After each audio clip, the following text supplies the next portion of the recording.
poison. I'm gonna start recording. Am I recording? Is it recording? I don't know. I think I'm recording on this. We are recording. Okay. So based on that cunning thing you were just asking about, Kevin. Yeah. I'm like, well, I'm 3rd level. Why do I have 2 cunning? You That's shouldn't. terrible. No, because I have -1 intelligence. You said, but it's minimum 1. If you look at, you read that, it says your cunning is equal to your current level minus or plus your intelligence modifier, and that intelligence modifier should be a minimum of 1, not. So it's if you're level 3. Oh, I thought it was. Oh wait, I've been playing. Wait, you're right. No, you're right. You're right. Sorry. So at first level, I don't even think I had cunning yet. I don't know. Sorry, I got that. In my head, I was thinking of something else. You guys are doing it right.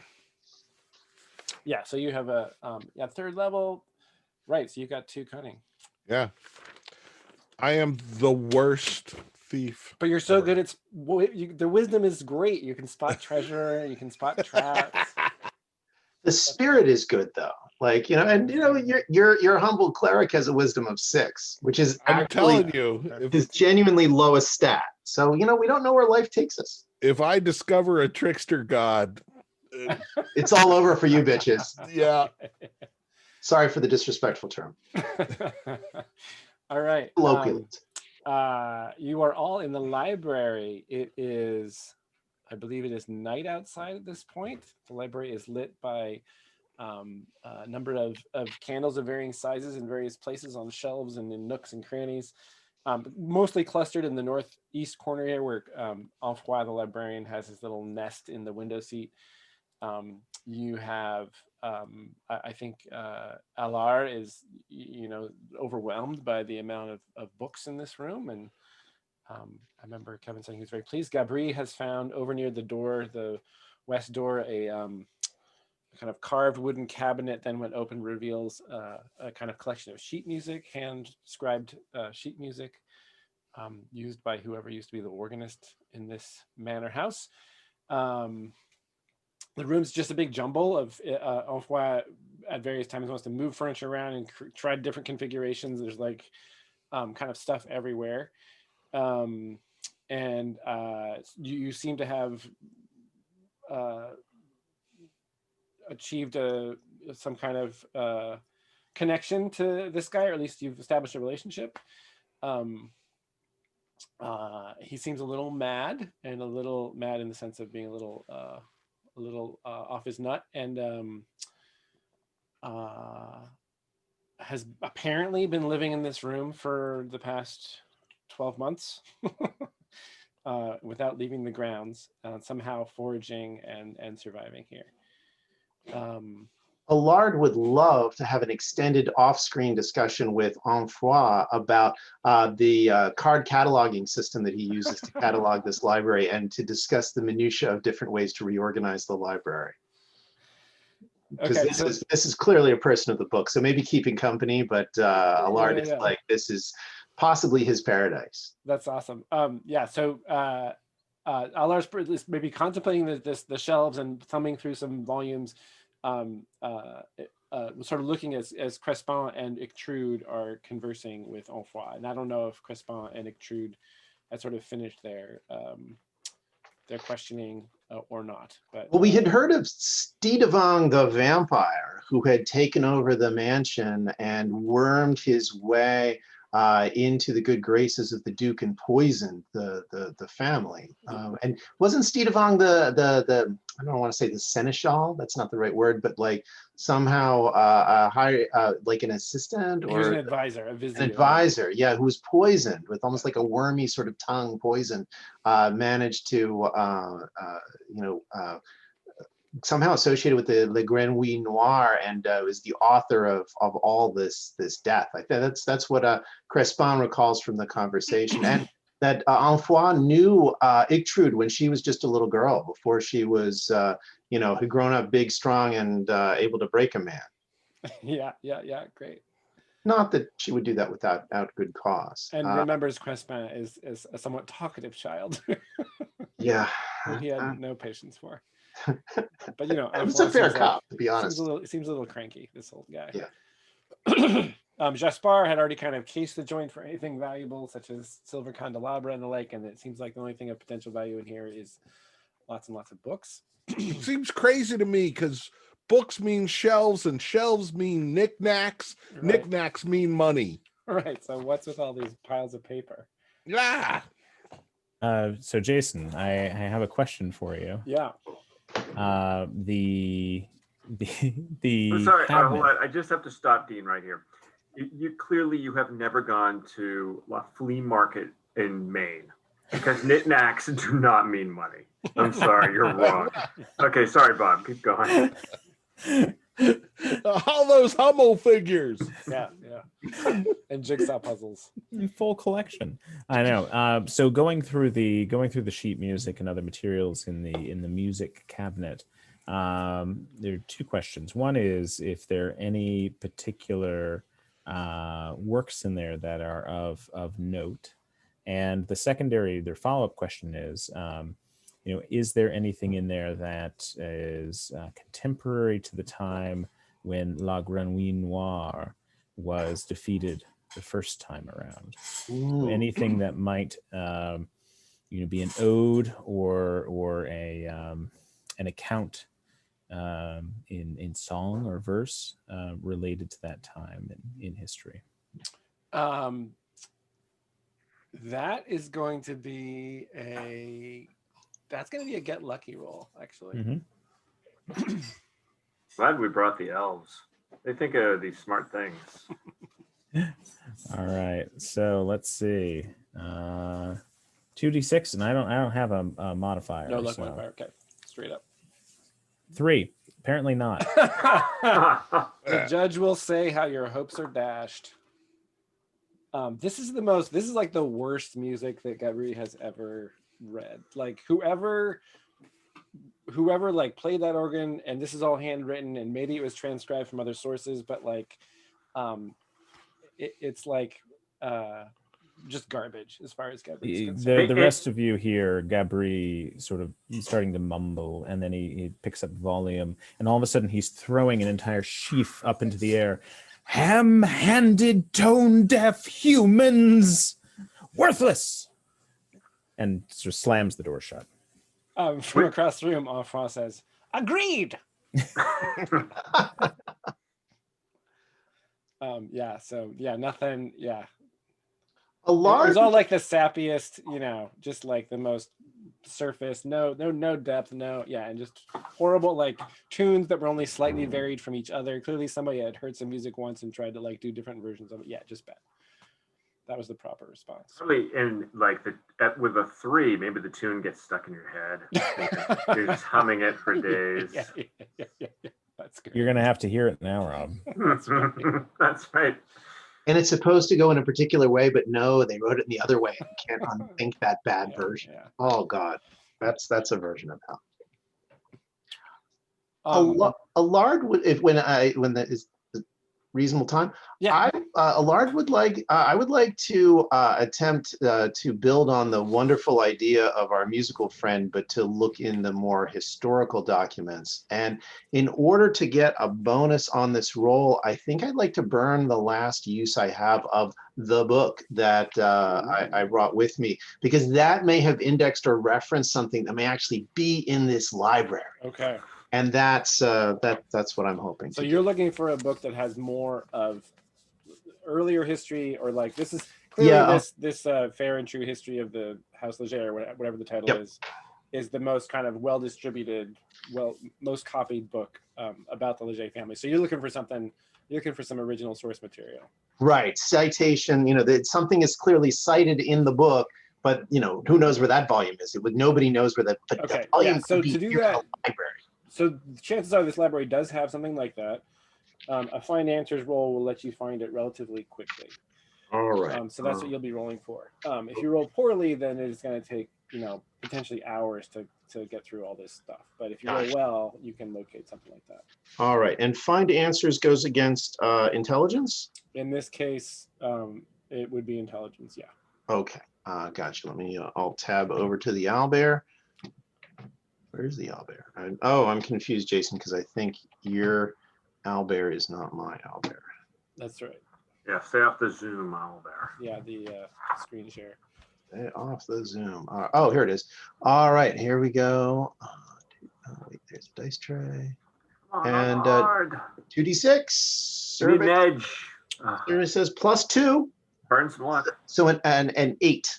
Oh, plus a 9 actually, because I would have burned. I burned the. Oh God, I think it's the last use of the book. The last use of the book, and then If you burn a luck, you can get to 10, and 10's the magic. You also heard music. I don't know if you'd use my musical inspiration.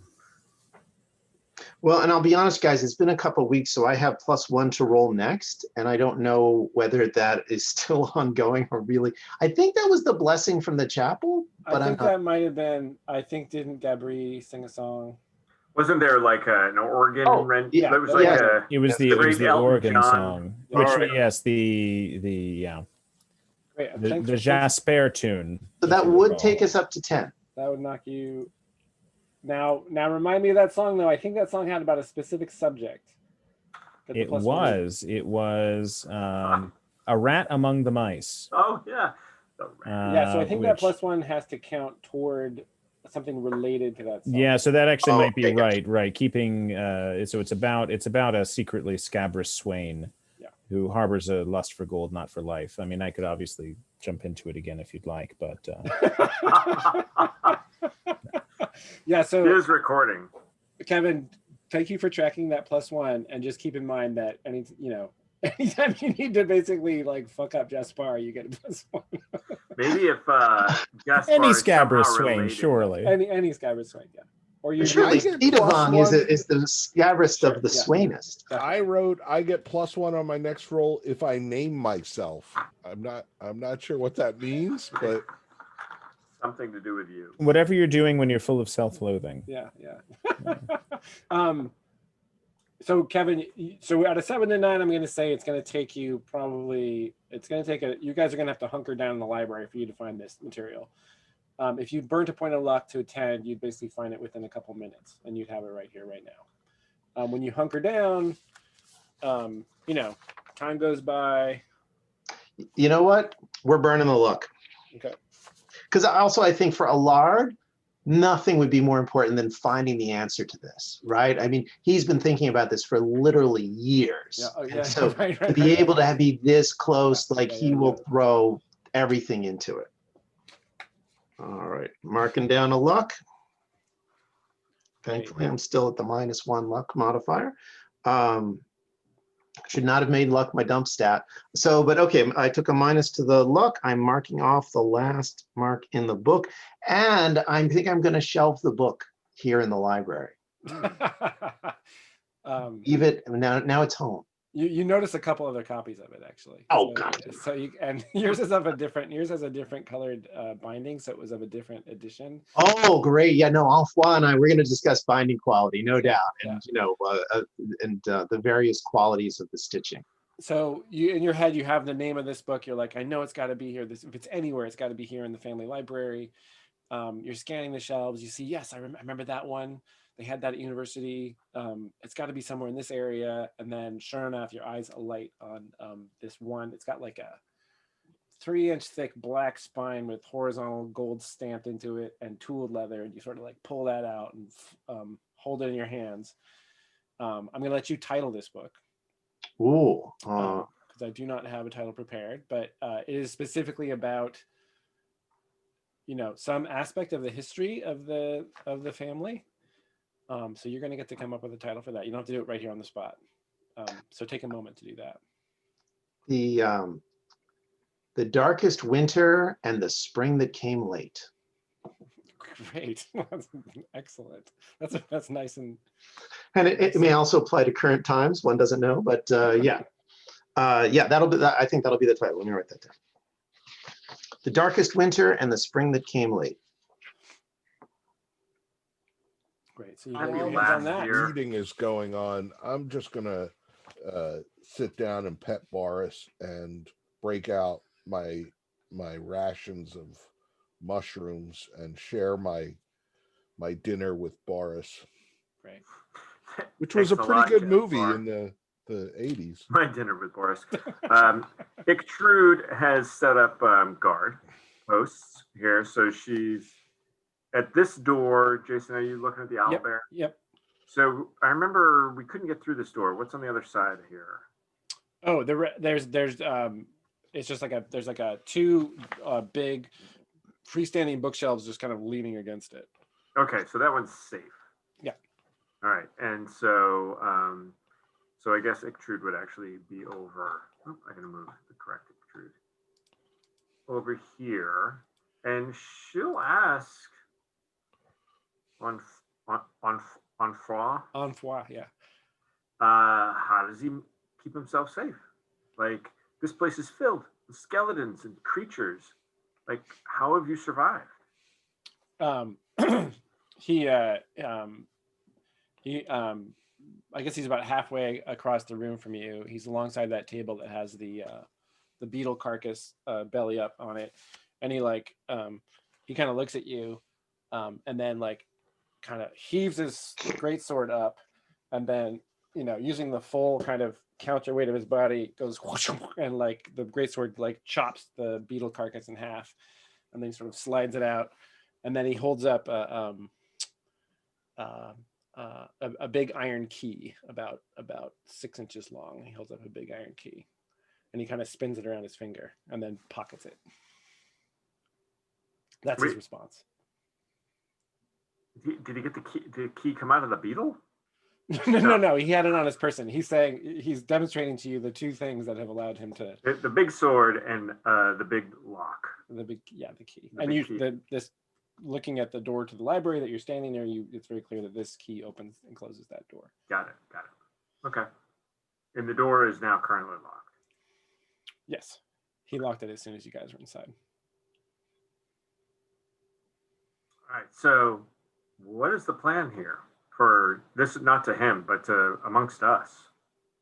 Like, we're going to go after Steeder Vang, right? Yeah, I mean, I think so. The question is this like a rest and digest sort of a chance for us to recoup and, do we pass the night here? Because it doesn't seem like nighttime is good time for vampire hunting. Yeah, we would like to stay the night. We'll enfant. Let us. I really meant to watch some YouTube videos on how to do a French accent, and God, it's still on my to-do list. Just watch Monty Python. That's in the car. I should have been listening. But there's not enough anymore. What more do you need than this outrageous French accent? He's it's a big room, and you guys have blessed him with I believe it was a red bread roll that he loved. This man produced. He had a close personal relationship with that. He just occasionally takes it out and smells it. He hasn't even eaten it yet. Oh. So if you guys wanted to hunker down and camp here, I'm willing to give him a ration of mushrooms if he wants. I picked them myself. Yeah, probably good. That's very, very generous. Of course, he will not utter any thanks. He'll just, if you offer him, he'll just kind of like scoop them out of your hand and run away to his corner. Okay, I'm down to one ration of mushrooms. I noticed you didn't offer any of the party. I only have 3. Mushrooms. There's a lot of you. And there's no profit in giving you guys mushrooms. Scabra Swain. So the healing rules of the game. If we sleep, do we get any hit points back? You might. You might. How low are you? So my max is now 12, and I currently have 10. Oh, you're not so bad off. And do you have a con modifier? No. Okay, so you guys are gonna hunker down and spend the night. Okay. Okay, so you're gonna. Somebody is going to roll. Let's make Ictrude. Ictrude is concerned about getting a good night's sleep. So everybody sort of finds a place in the room. But also keeping everybody safe. So there should be somebody who is in charge of staying awake while others sleep, even with this guy. Are you gonna? Don't know. Set up a watch. Beetles. I would say we should. But I need other people to say they'll take a watch. Boris is pretty good. He'll bark. Oh, yeah, but having Boris is useful in this Well, that's situation. true. Yeah, Boris will definitely respond loudly to oncomers. And there's 5 of you. If you know, so that's like an hour and a half each, roughly.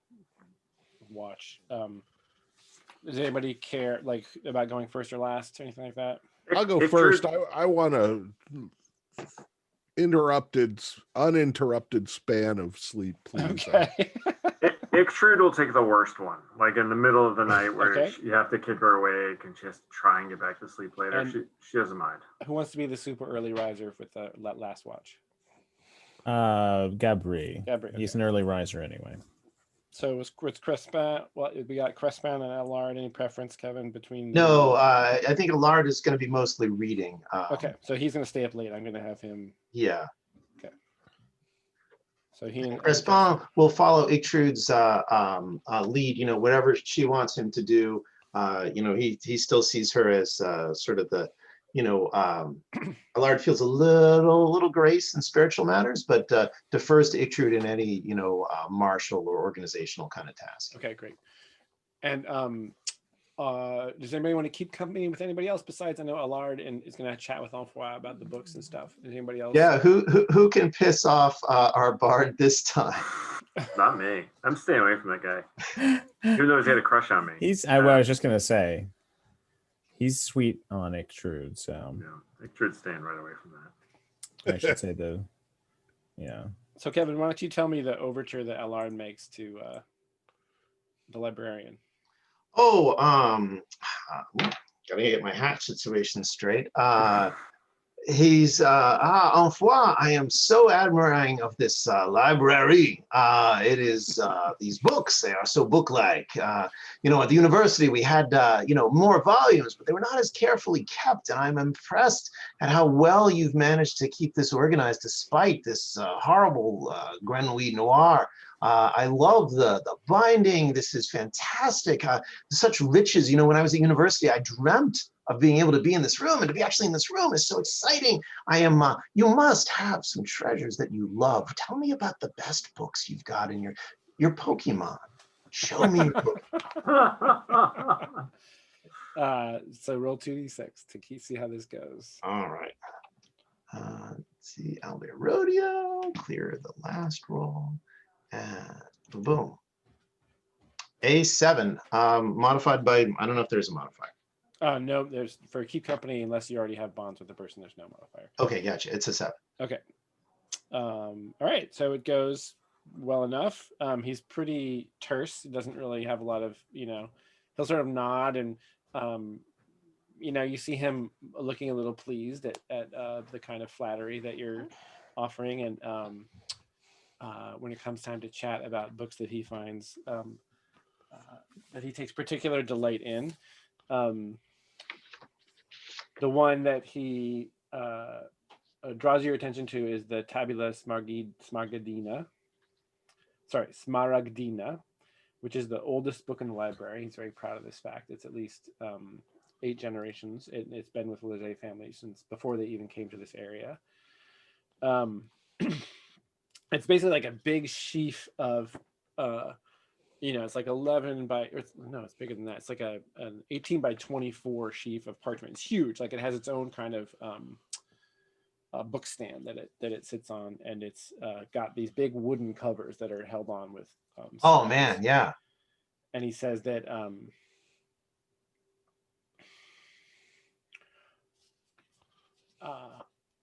there's so much to keep track of, and in this time I have attempted to decipher it. The writing is quite, as you can see, and he like takes off the cover and you see this like this old sort of spidery, hard to read writing.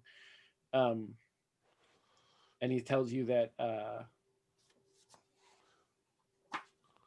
from what he can tell, this book will unravel enchantments. Whatever that means. If something is ensorcelled or cursed, or there's some kind of arcane force sort of resident or attached to an object or a person, this book holds the secrets to how to kind of unravel that and remove it. He seems to be mostly proud of it because it's just so old. Mm-hmm.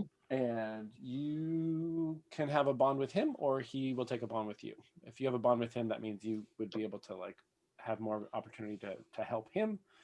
And if the opposite happens, then if there was a situation where Enfroy could help you, he'd get a bonus. You'd get a bonus from his aid. I think Allard is going to definitely want him to be more helpful to Allard. Okay, He is a thief of hearts as well. got it.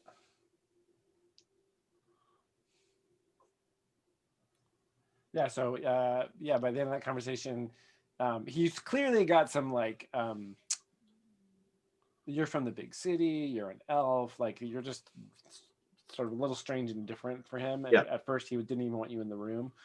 But by the end of the conversation, you've pretty much won him over, and he's like chuckling and pointing out other books of interest. Yeah, because I would imagine, I mean, he's locked in this library. Allard is a genuine book fiend, and this guy, obviously is the librarian, so I think would love to show off all of his different cool Pokemon, and and Allard's sincerity, I think, he really does love these books, and this really is like the academic pinnacle for him, actually being in the site of all the research material. It's the Ark of the Covenant for him.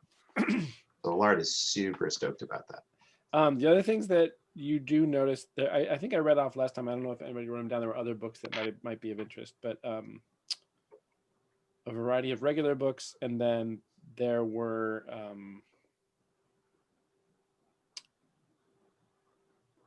and they're mostly just books that you could read for the same way that you've been using books so far.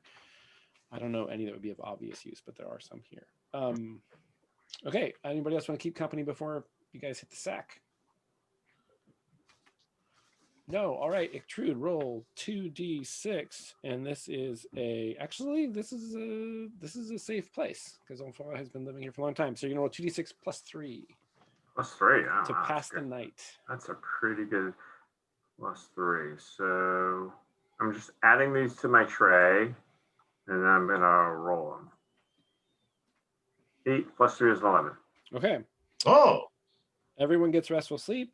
Those who ate and drank the night before gain both benefits below. So everybody can mark off a ration. If you don't mark off a ration, you will take a point of ability damage. Nope, I'm fine. And if you do mark off a ration, when you wake up, you have healed 1 point plus your con modifier if you have one. Minimum of 1. So you always heal at least 1 point. Anybody that has a positive, does anybody have a positive con modifier? Yeah. Good old Jaspar. One plus one.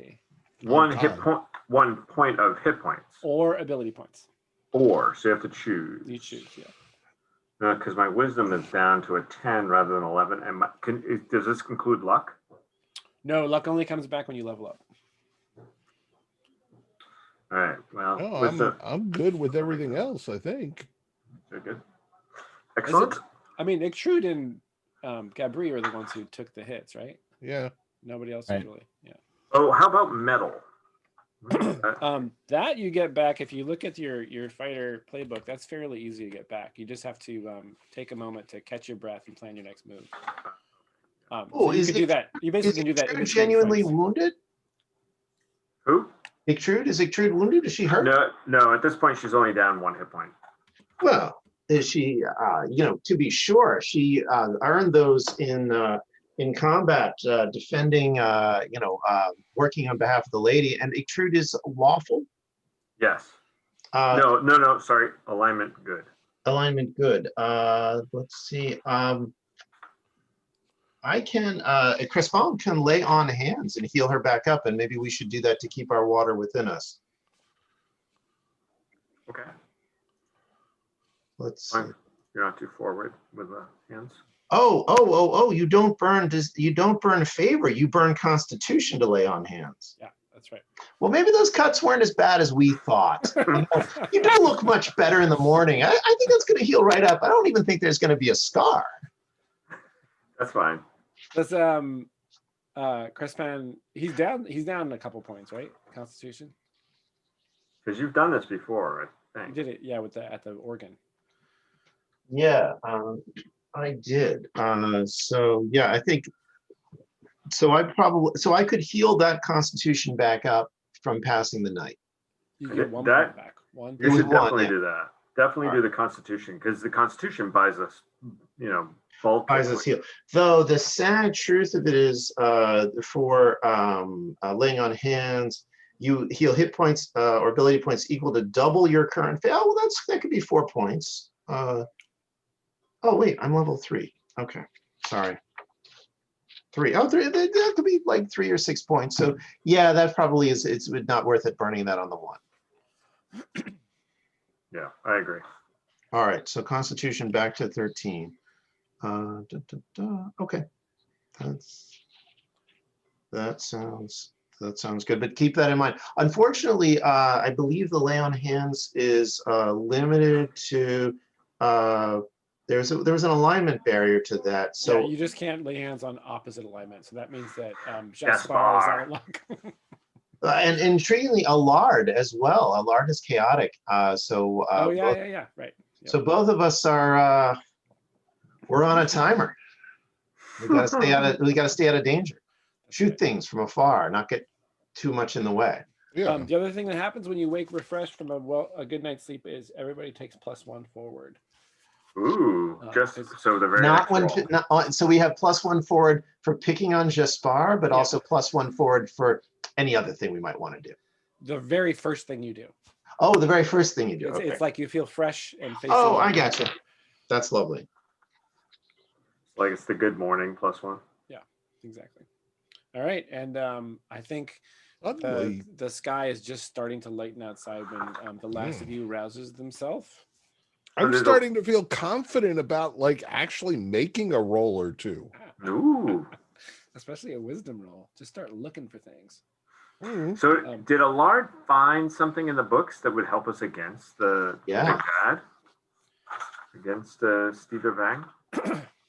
I don't know. I wasn't paying attention to I whatever felt like he he was had- mumbling over in the corner. We've gotten to that point, but Jason, were you asking me to come up with like a story point or an established? Well, all we know so far is that it contains the earlier history of the family that didn't make it into that more sort of well-distributed book, Gotcha. and the title, which you have Yeah. enumerated. So you can kind of riff on that how you see fit.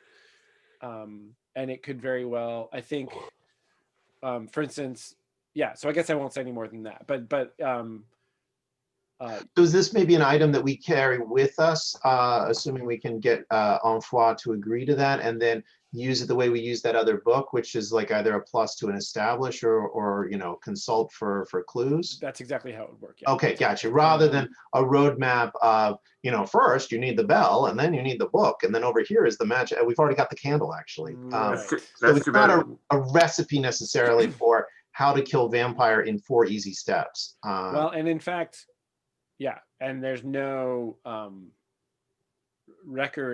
there's no mention of Cedavang in that book. I Yeah. can tell you that. Oh, right. But the Grenouille Noir, I don't know if this is atypical for France and you guys, what do you agree with this? Like my thought is Stedevang is probably an avatar of Le Grenouille Noir, some sort of horrible episodic force rather than, he's figured something special out. Like he feels like it's working through him or he's done a ritual. What do you guys think? I thought you're saying he's a vampire. I thought he was a lich. I always thought it was vampire, but to answer your question directly, I would think that you're right. He's like he's just an avatar of it, right? Like Because this isn't a one-off. This has happened before. Grenouille Noir has historical precedent. right. But and none of us were there with the dog, just Jaspar. But the guy seemed pretty. He seemed pretty like a big bad. Like he had some gravitas, right? The guy Well, holding the dog. He also liked Boris, seemed to like Boris, and was perfectly pleasant. Maybe not a vampire, maybe just misunderstood old man. I think he said, See you soon or see- something yeah, like that. Yep. Oh, that's Oh, right. good. He can see the future. Yeah, he's a seer. Wait, we had a seer. What happened to that Yeah, guy? once upon a time. Oh, this is just not a good, not a long. Clack, clack, I have, clack. I have a song about that too. I have a song about that. Clack, clack, clack. Head in a sack. Oh, All right. that was so So- sad. I can't stop myself. I need to know our plan. I need us to come up with a plan. Okay, so Trude, what's the scene? Like, what are you like? Have you cleared space on a table, or have you gathered people around? Yes. What have you done that's to, like- perfect. Yeah, she's cleared some of the books very carefully, so she didn't get in trouble with a librarian. Or a lard. You would be pissed. Found some Speaking of, well, knickknacks of absolutely no value. Has kind of used a few books to knock together like the sort of backward C shape of the castle. Yeah. Placed one of the Hummels where we know, in that tower to the south, Yeah. where the old man vampire is, or Lich, if we really want to be in trouble. But the upstairs we have not explored. He is the big anywhere. bad. You can see he's getting bigger and bigger on the screen. All the time. So the question becomes, the question becomes, have we learned anything about what to do with this guy? And if we haven't, then do we continue our exploration of the top floor until we get there, or do we just strike out across the courtyard? We know we can get across safely. yeah, but we are stronger now than when we first arrived. Absolutely. So it behooves us to continue collecting weapons, magic, and information. Artifacts of the Legets that might help us. That will help us. So I really think, like, starting at the top and working to the bottom. Like, if you look at this house, right? If you start at the bottom, you get the big bad. If you start at the top, you got some spiders. It's okay, right? That was a Spiders pretty could have killed badass us. spider, though. I mean, Yeah. We could have been saved all killed. of our bacon. Yeah. Yeah. Some of us were killed by those skeletons. Oh yeah. Right. Yeah. But I'm they were in the wondering- middle.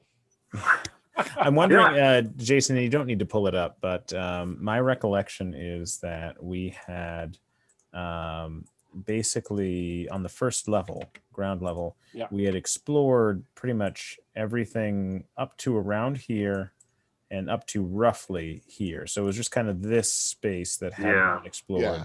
Yeah, on the that ground. And sounds whatever right. was, if there's a level below in the dungeons of religion. Oh yeah, there's got to be a dungeon. Yeah. I don't know, very Or at sandy least a soil root here. cellar.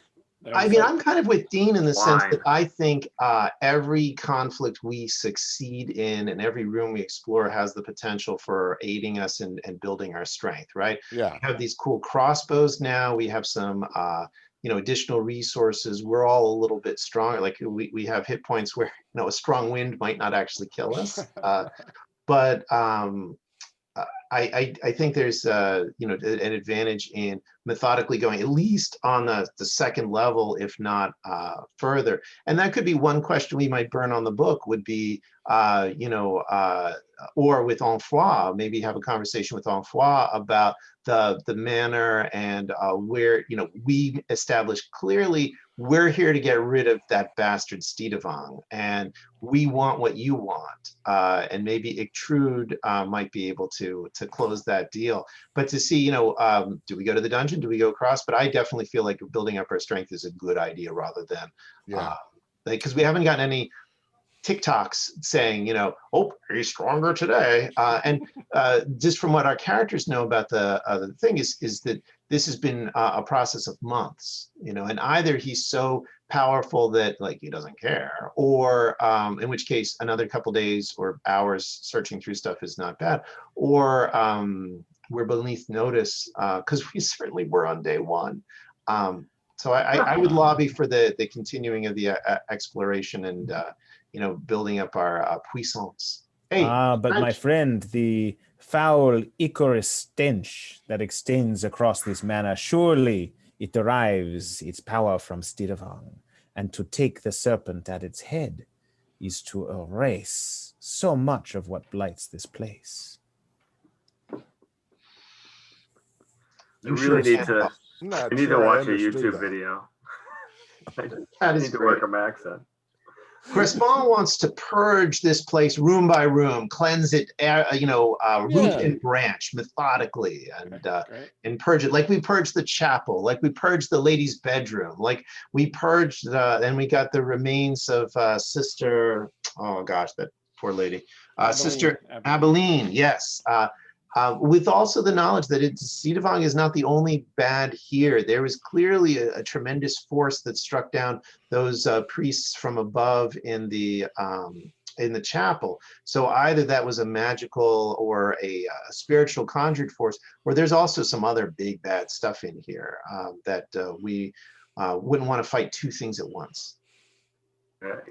Crespon has extrude in his pocket. Yeah, she totally agrees with you. So it sounds like Gabri is the only one who wants to strike while at the morning's light. I mean, that's the most noble one. That would make the best epic. That's Going through and clearing out bedrooms And is then not we make for a entered the very... west bedroom. I know. And then we swept under the bed and we cleaned, and a damp mop was used. The Love that we thief have- searched the traps. in the bar. I found some forks.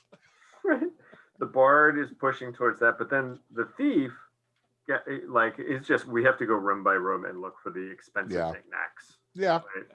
All right. So absolutely. everybody is making their wants clear, but I think party vote wise, I don't know about a large, but I think it's at least 3-1.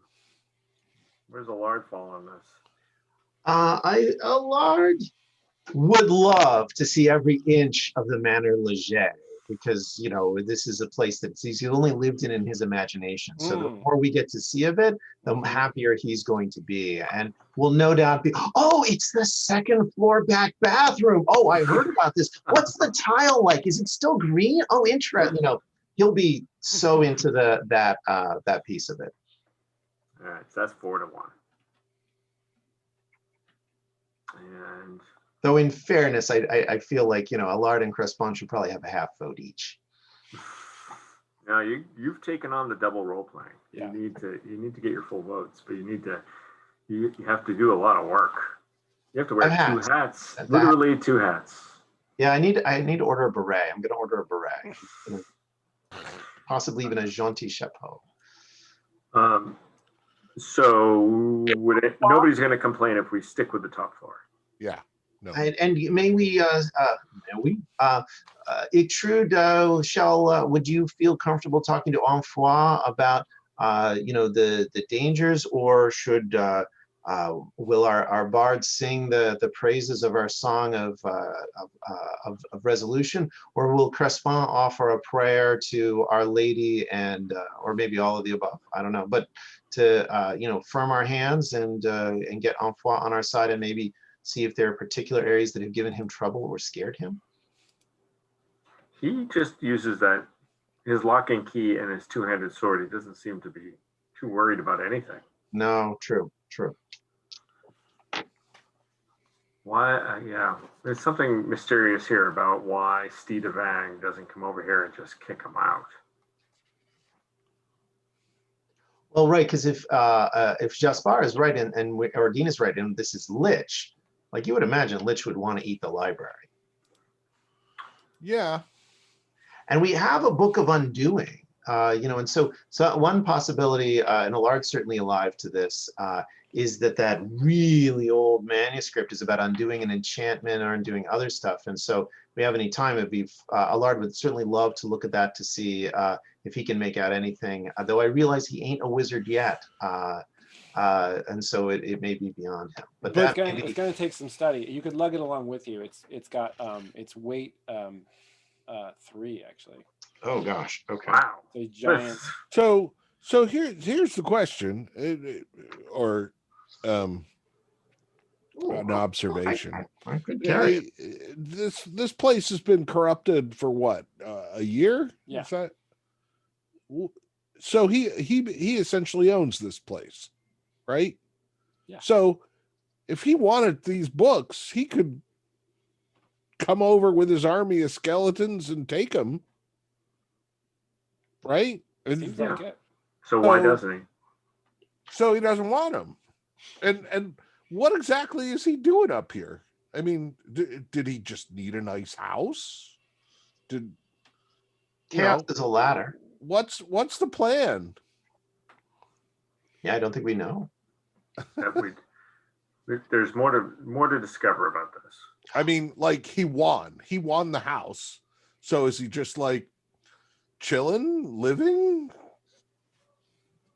Or is he Just a building nice- something else? Or is he in interior pursuits that he just wants to be undisturbed while he does some bad thing? I don't know. He's waiting for someone to grow powerful enough to challenge his authority so that he can probably. strike them down. I would submit that he may not take Enfroy or the library seriously and may not know, all the cool things that are in the library, especially if Stidevang, before his elevation, wasn't super tight with Enfroy. I can easily see a librarian hiding their good stuff away and be, oh, no, we got none of that, Right. So we may have just had access to something that Stidevang doesn't know we have or possess. So that may be helpful. Well, Jason, didn't you mention there are issues with the crops? Yeah, the water, The water and brook the that flows crops. through So town, the crops have died. Stidevang is the servant of La Granouille Noire. La Granouille Noire seeks to defile this entire area, and the more we let this boil fester here, the more blight is visited upon our town. That is the end game. He seeks death and destruction and pestilence, and all he need do is sit in that tower room. There is no grand plan more than that. Really? I don't know. Isn't that like a side effect? Like, how you get like crotch rot and you give it to the prostitute, and then now they have crotch rot too. I didn't particularly want to give the prostitute crotch rot, but Jasper, not all of us are as creative in our malignancy as you. Now you're doing Belloc. That's good. That's good. I mean, it may just be, he lives here, so the crops waste. It's not his fault particularly. It's just what happens. It's the nature of the scorpion. Yeah. I don't know. That sounds all evil to me. Well, I'm not saying we shouldn't fight it. I'm just wondering what does he want? Because if it's something we don't need, we could give it to him.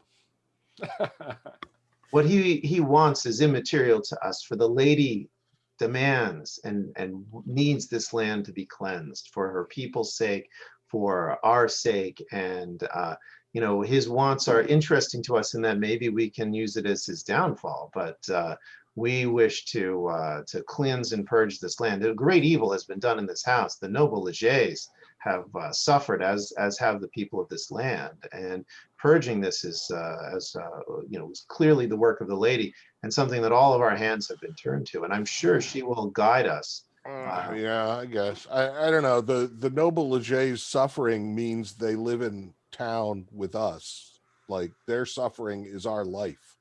They're better than us. The lady Leget, her strength wanes with every passing day. And we must revenge. The lady's hand is of revenge. We must revenge all the damage that has been done. I would say that Gabri has pointed out that if there is any obvious timer, it is that Lintrude appears to be worsening.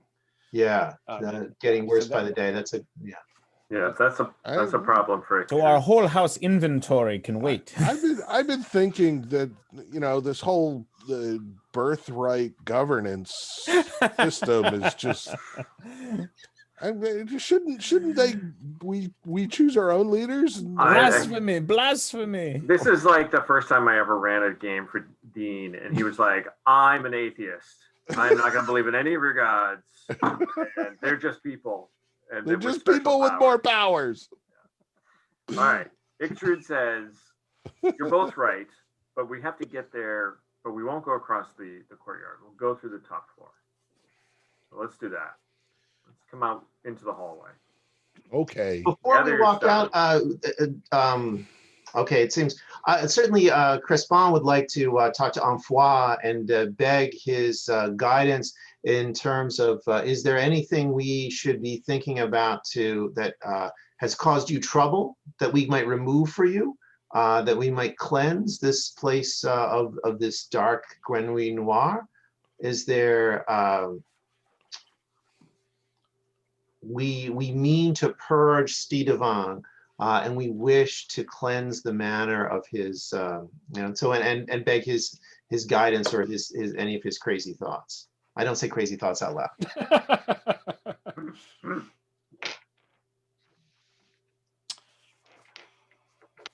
You need to get rid of him. Oh. Once you do that.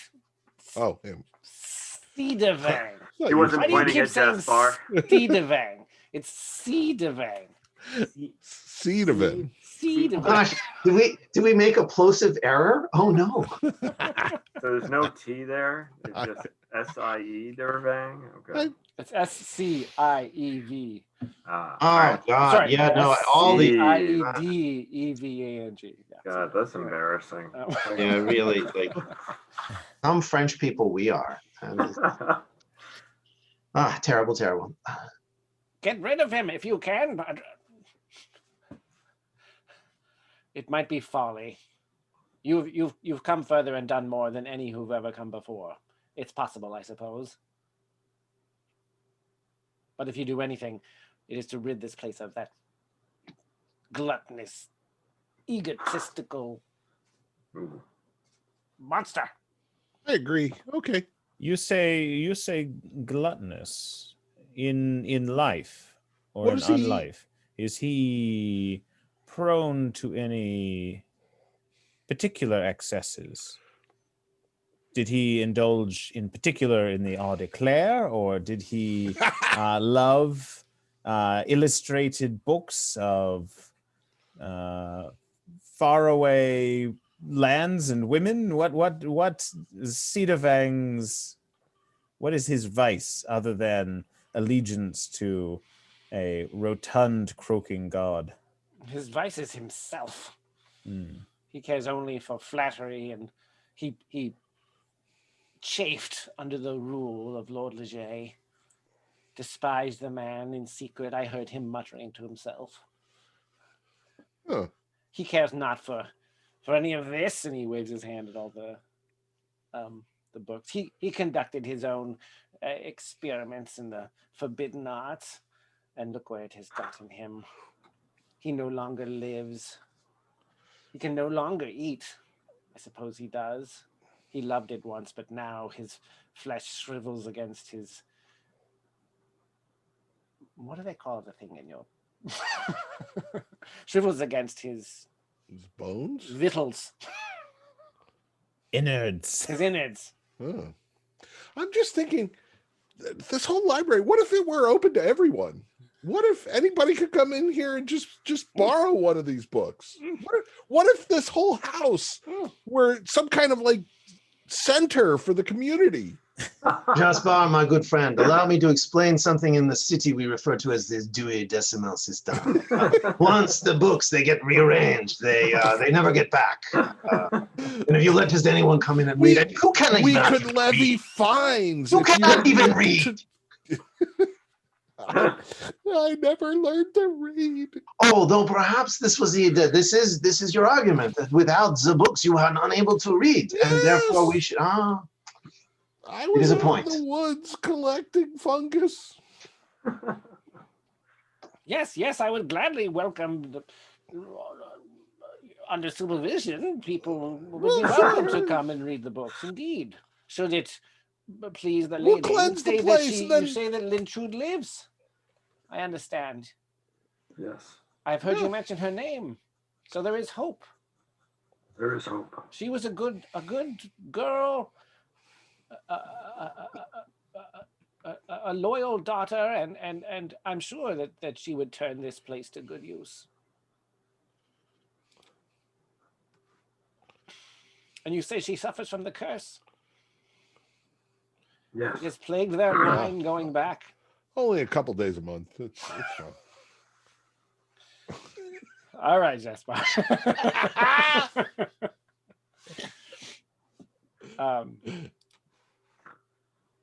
You must act.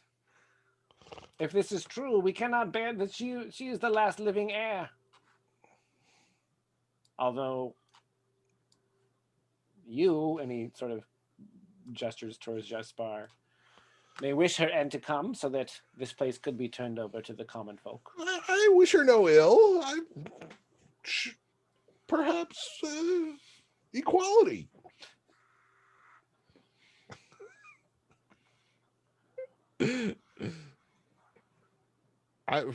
If I could write, perhaps I'd write a manifesto of some sort. Executioner's axe for you, buddy. That's not going to fly in medieval France. Enfant, thank you for your I'm ahead of my words, and time. your guidance. May the blessings of the lady keep you safe while we go to enact your will and purge this place. Wisdom of 16, buddy. That manifesto is going to be awesome. Can't believe we brought Jaspar Robespierre with us. It's all over for the once the workers seize the means of production, it's all over. So it sounds like we have some consensus to go after the central tower by going through the top floor. Yes. Is that fair? Yes. I believe we voted like equals. Like Decided together. Citizen Jasper. Yes. I do believe a middle ground has been mentioned, right? Where instead of scouring every room, that would be more of a direct exploration. I believe that was an amended plan. Yes. Yeah, my understanding of the amended plan was we're going to take care of the second floor on our way to the tower, and then knock, and the door shall be opened. Sure. Yes. All right. I think true, just to in sotto voce. I'm sorry, I'm switching. Crespon does ask True, is our plan just get him? Is our plan? Our plan is to find the weapon to get him first. Yeah, because where does Le Grand Nuit Noir? How does its power flow into Jaspar? Is it is it an external source? Is it something internal to Jaspar? That not Jaspar. Sorry, to What? That's a good. That's Aha. a good. little Aha. Freudian. But it's Knew interesting. it. So we should finish our exploration. We all have more hit points. The day is fresh before us. We're going to go through and to the Dark Tower came the child Jaspar. All right, Electrude, lead the way. Which way are you going? Open this door. You're going through Which that door. I think I opened it before. Yeah, you peeked in there before, but you're gonna And go. into the I'm room. bearing the bullseye lantern as Okay. usual. Everybody, move your little tokens into the marching order of your choosing. With Boris on his leash. I love Boris. So do I. Is he barking at all? Does he bark? Is he a barky dog? He only during fights. Okay. He runs about and nips at heels. Oh, Jason, we Always underfoot. Yeah. at the end of last session, Lard had come upon a book that, with a level up, could turn him, give him magical knowledge. Yeah. Is that something that I can withdraw from the library due to my good pal Enfroy? Or is that Yeah, something I think he's not like hyper protective of these books. Okay, great. And you've actually established a kind of rapport with him, so yes. And then I do have the weight to be able to carry it, so I think Allard would certainly like to take the oh crap, where did I write it down? The Tablos Maragdina. Maragdina. Maragdina. Yeah. Maragdina. because that seems like the fountain of knowledge that we will drink from time to time. Yep. Okay, this room. It's long. It's a long room. It appears to be a dining hall, much like the one Nick Trude's standing on the table. Yeah, there's a big, long wooden dining table down the middle of this room. Are there skeleton diners? There are no skeleton diners. In fact, there's the chairs are not lined up along the sides. The ladder back chairs are sort of in different configurations in different parts of the room. And some of them are on a table. There's some like smashed in a broken pile. In one corner, there's like a little circle of 3 of them. When you shine the lantern under the table, the space under the table is filled with countless bones. You see some human skulls and probably some animal bones in there as well. So like in various states of, in fact, when you shine the light under there, some mice kind of like flee into the shadows. They were nibbling on some stuff under there. In the middle, the dead center of the table on top of it is a large lidded copper pot. The lantern light catches on its surface, and Jaspar immediately can tell that it's made of copper. There's 3 iron chandeliers above, and a thick layer of dust coats everything. No sign of life besides the mice. Okay. I'm gonna check the bones under the table. Do they look like the people met violent ends, like broken? So when you get a little closer and you shine your lantern on there, what you see is like they've been arranged, stacked in kind of like a neat rectangle. There's like a rectangle that is basically the same configuration as the dining table, but then like a bunch of kind of loose bones on top of that, right? So there's like a kind of very orderly rectangle that was kind of stacked up, and then stuff piled on top. And the thing that you noticed, so several of them are like splintered. It's very like at one point, I guess you reach down and you poke at a femur that has been cracked in 2 pieces, and you distinctly make out what looks like gnaw marks on a number of them. Okay. They were gnawed upon. Okay. So, but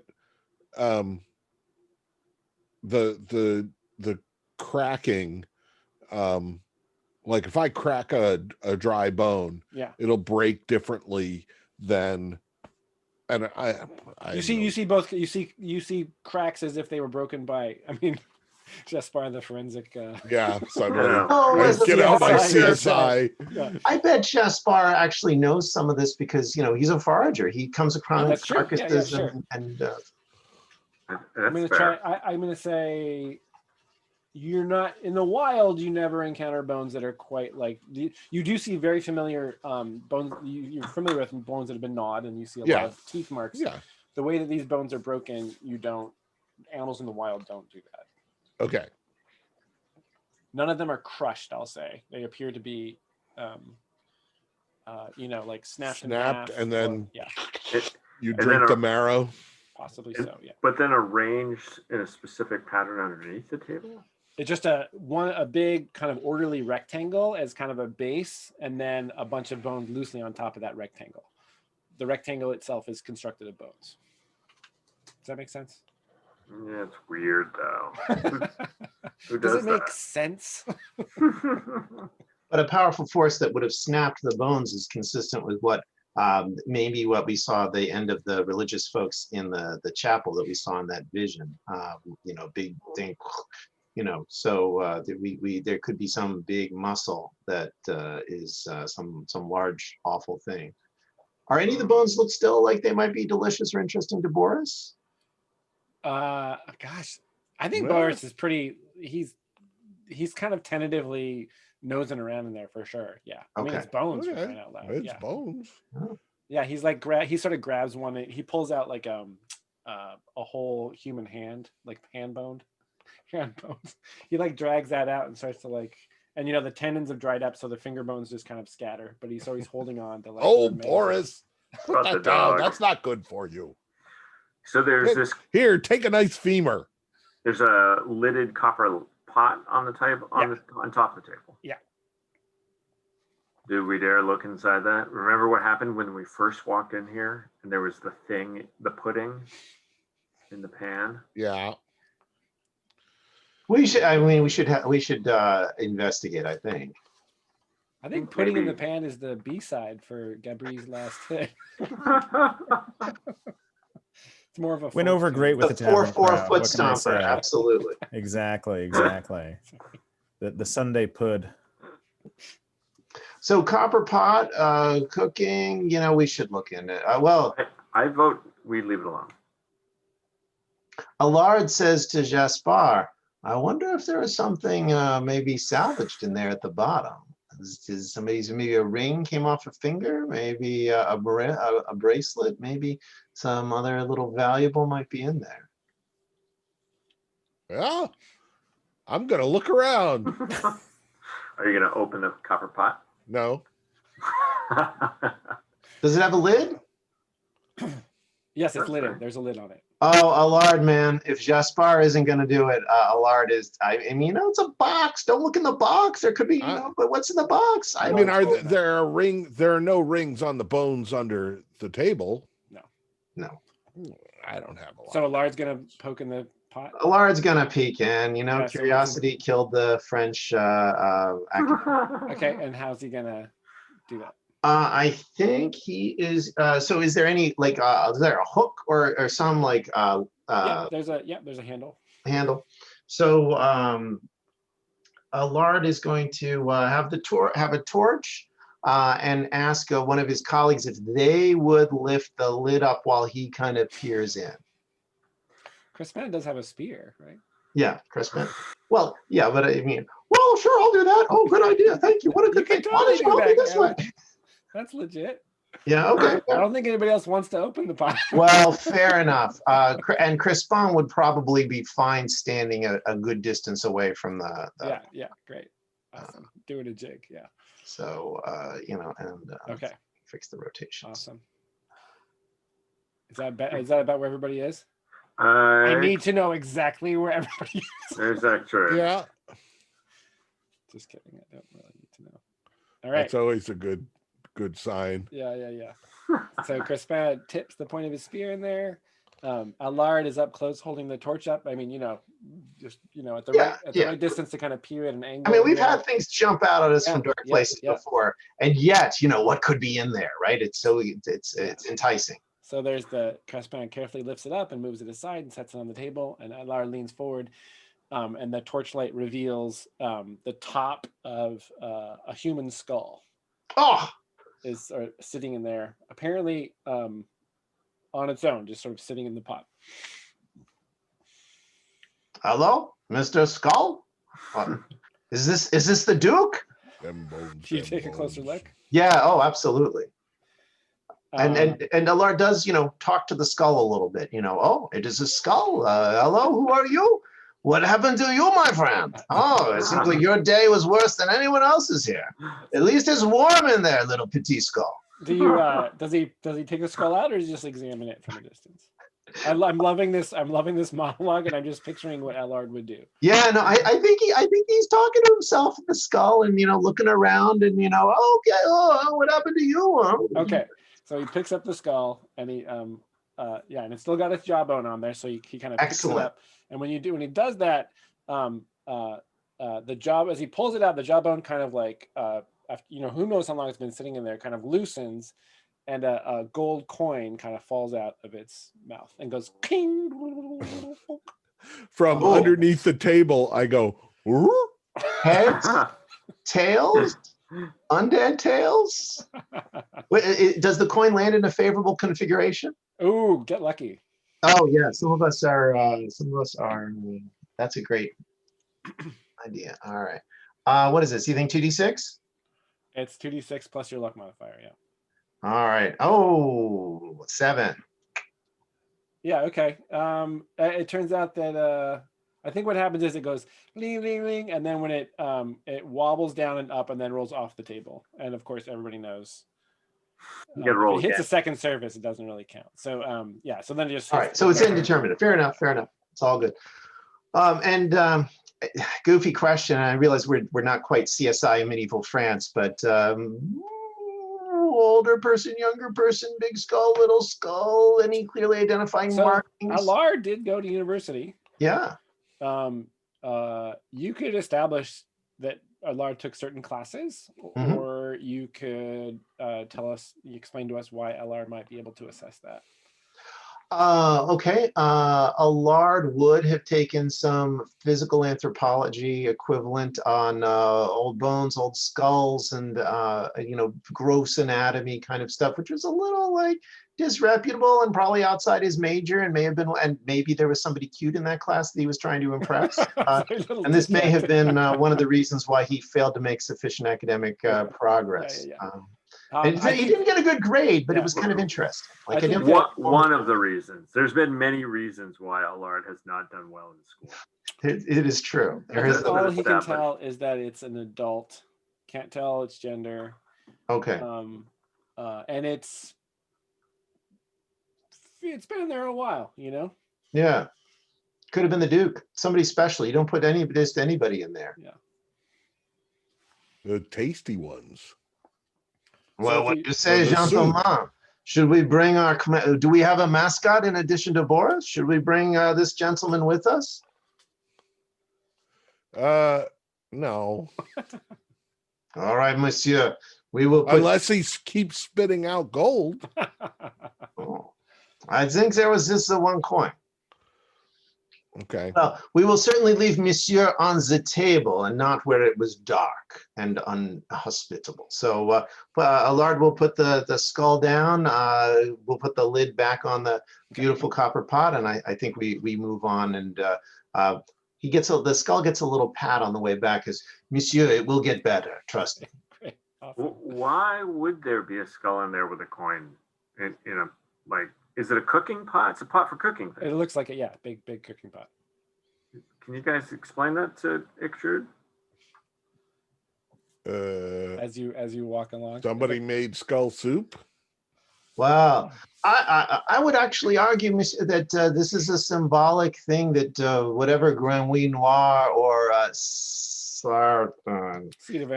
Cedavang, thank you for your patience.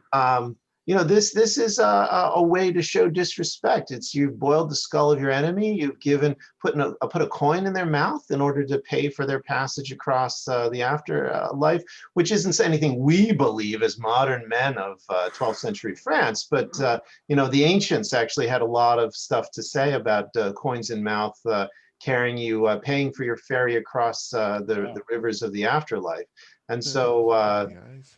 Oh, maybe that was one tradition. So that would be my argument. Okay. That's the argument Allard is making. But that it's a disrespectful kind of thing. Like, you put the head of your enemy and you boil it down and you leave it in this pot. That's a little revenge, maybe against the Duke. This could be Duke Leget here. I definitely like the paying for the toll. That does seem. So, of course, I've got the coin. This is a great hall. So I'm trying to get the idea of who ate here. It seems like the big dining hall was downstairs. Well, Allard can tell you, having read better manners and gardens, that this is the winter dining room. The winter dining room. Oh, It's got a lower ceiling. The other room is double height, so it's harder to heat. This room. They would have, this is where they would have dined in the wintertime. Yeah. Nobility. Smaller, more intimate. Giant dining rooms. Heat rises and everything. I can barely afford a table. Okay, so everybody who has torches, mark duration on those torches. Oh, okay. Oh, okay. All right. Ixtrude needs a light for the next room. Jason, I have to apologize. I don't know how much duration these torches had. Have you been marking it at all? I marked one duration down, but I don't know what the total is on these makeshift torches. The makeshift one. This is from. We built those and took them into the spider room, which was several months ago in the real world. Oh, but, yeah. But not more. And obviously, I don't think we had them burning them. The makeshift ones only have 2 uses. So 2 uses. You're going to go through those. Yeah. All right. So Ictrude, you notice as you move into the through the opening at the end of the winter dining hall, that Yes. enough morning light is kind of coming in from a lot of windows to sort of dimly light things. The torches definitely make things brighter, Yeah. but there's actually you can see fairly well in this whole area that you are now entering. Whoa. So the to the east there, the hallway opens up into an area where there's like a pair of settees, a pair of places, a place where you can sit, and there's some withered potted plants and a couple of bones kind of scattered on the floor in that area. As you round that corner, coming into that space to the west, which you may recall when you saw this large space from the north, it looked like some kind of long portrait gallery. You hear a quick sort of scrabbling, a pitter pat of feet hitting the tiled floor. You don't see anything, but from around that corner to the south, you hear the scramble of feet. And when you sort of peer to the left and right into those little stairwells, just within the across that threshold, those are two very narrow stairs that descend. Those rooms are entirely lined in wood, and they're very narrow sets of wooden steps going down, which Allard could identify as kind of servant stairs. this is how they would bring the food up and down from the wherever the kitchen was. They'd run it up, and Exactly. dumb waiters without pulleys. We're dumb waiters. So we are not alone in here. We hear somebody, like sounds like a person or a mouse scrabbling. It sounds like bare feet, bare human feet. Yeah, sword and Or shield at the humanoid, ready. or, you know. We're right above the skeletons. Yeah, but they wouldn't sound like bare feet. They'd sound like clickety clack, clickety Right. clack, It's not a clickety clack. It's more of a slappity slap. slappity slap. Okay. So I'm going to come around towards the portrait hall. Okay. Oh my God, the portrait hall. No, we'll be here for 2 hours in the portrait hall. Lauren's gonna be. Oh my God. Yeah, so in this very dim gray light that's now coming in, you sort of now did you move rapidly to try to see the source of those feet, or were you kind of moving cautiously? Ictrude would always move cautiously. Okay. So you hear that sound sort of disappearing in the distance when you peer around the corner. Yeah, I'm just keeping up with Ictrude. You see the Let's go back here. further extent of that portrait hall. So Right. Any dust, tracks in the dust, anything like that? there's actually there's plenty of tracks in the dust kind of all over the place. There's no fresh tracks that you can discern. Okay. Everywhere you've gone, there's been the sign of the passage of creatures, like of different kinds. And if you sort of stopped and looked, you might be able to discern more about them. But there's lots of tracks around. You do catch like the faintest glimpse at the extent of your of the light there, of movement down at the southern end of the hall, and just like the slap of those last little footsteps before whatever it was kind of disappears. In the south. Correct. And here, just as in the northern part of the portrait gallery, there's broken frames and shredded canvas all over the floor. There's spaces on the wall where pictures clearly hung. In one or two places, there's just frames with no canvas in them. So the portrait hall has been kind of thoroughly vandalized, and there's lots of ripped up paintings in various places. And is there no door to the sort of that large black room that we can't get into? Yep, Like that's you have to correct. go all the way down to the end. Apparently so. I look back at the party and see if they give me an indication of where they want me to go. I mean, I assume to the south, everybody? Yeah, sure. Unless they're cool paintings to the north. Well, there may be cool paintings to the north. That's the only thing I might hesitate for if you kind of get stuck looking at them. Although it's been vandalized. Are the paintings all ruined? Oh my God, are they? I mean, you could go through the remains and see what you could find. We Oh could God, cut but them no, out of there. things have been we ripped have- off the walls. They're not like hanging austerely gazing down Oh, on us no. with their ancient sneering faces. No, in fact, there's like claw marks, like Like Beauty and the Beast. Hmm. We have dead Legets we can pour over, or a still yet living one we can save. Yes, I think We that is must true. press on. All right, Allard is Jude will head weeping towards the for this south. destruction of art, but is not doesn't need to rifle through the. Okay, Trude if- charges ahead. Okay, well, I'll run after, going, what the Stride. hell? Why so fast? She doesn't charge, she strides ahead. Sorry. Strides purposefully. All right. Get down to that next juncture. The end of the portrait hall. A couple of pillars Off. there. So there's an opening to the east.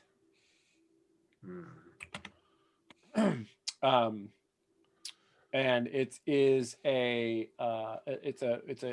ground turns to the floor, which is tiled where you are, turns to wood at that threshold to the east, and then that thin black line is a railing, so it looks like some kind of, and then there's space beyond that, so some kind of balcony perhaps. And then to the south you see a great fireplace against that wall, and to one side of the fireplace is another suit of full plate mail on a stand, a display suit, and this one is holding a two-handed sword. I lean over to Gabri and say, did you notice how the eyes like follow you? That's how you know it's a good painting. Wait, the eyes of, there is a painting, or I thought there was a suit of armor. No, the paintings that we just walked by, it's like the eyes followed us. I was waiting for Jason to finish before talking about the paintings. And you're the closest person I can whisper that to. Never goes over well with a bard. He's still humming to himself. He has this particular earwig he's been working on ever since he that came out of that bad cabinet. The worst song ever written. Mm-hmm. Trude will take a peek around this corner. You said there's a balcony maybe over here? Pitter pat, pitter pat. She's going so fast. Keep up. Yeah, so you are standing on a wooden kind of gallery. I guess with the torch you'd light up more than that. And this is the you're looking down on the dining room on the first floor. Oh, interesting. Where there was the battle before. Can we pepper them with crossbow bolts from up here? In fact, you see that the remaining skeletons have taken their seats back at the table. Oh, I shush the party. I'm like, and step back. We do not want them coming up those stairs. Oh, skeletons can't climb stairs. They're like Daleks. Yeah. I fear they may remember how to use stairs. Why don't we rain hell down upon them? We do flaming oil and. I've seen you use that crossbow, and Yeah. it's not good. You aren't particularly talented at If it. there's no one else in front of me, I've got to hit them. It'll be sure to ricochet off of them and come right back at us. I fear Jaspar, oh, sorry. We could sneak over, you and I, on the balcony and have a little peek in that door. We could probably do it quietly. Sure.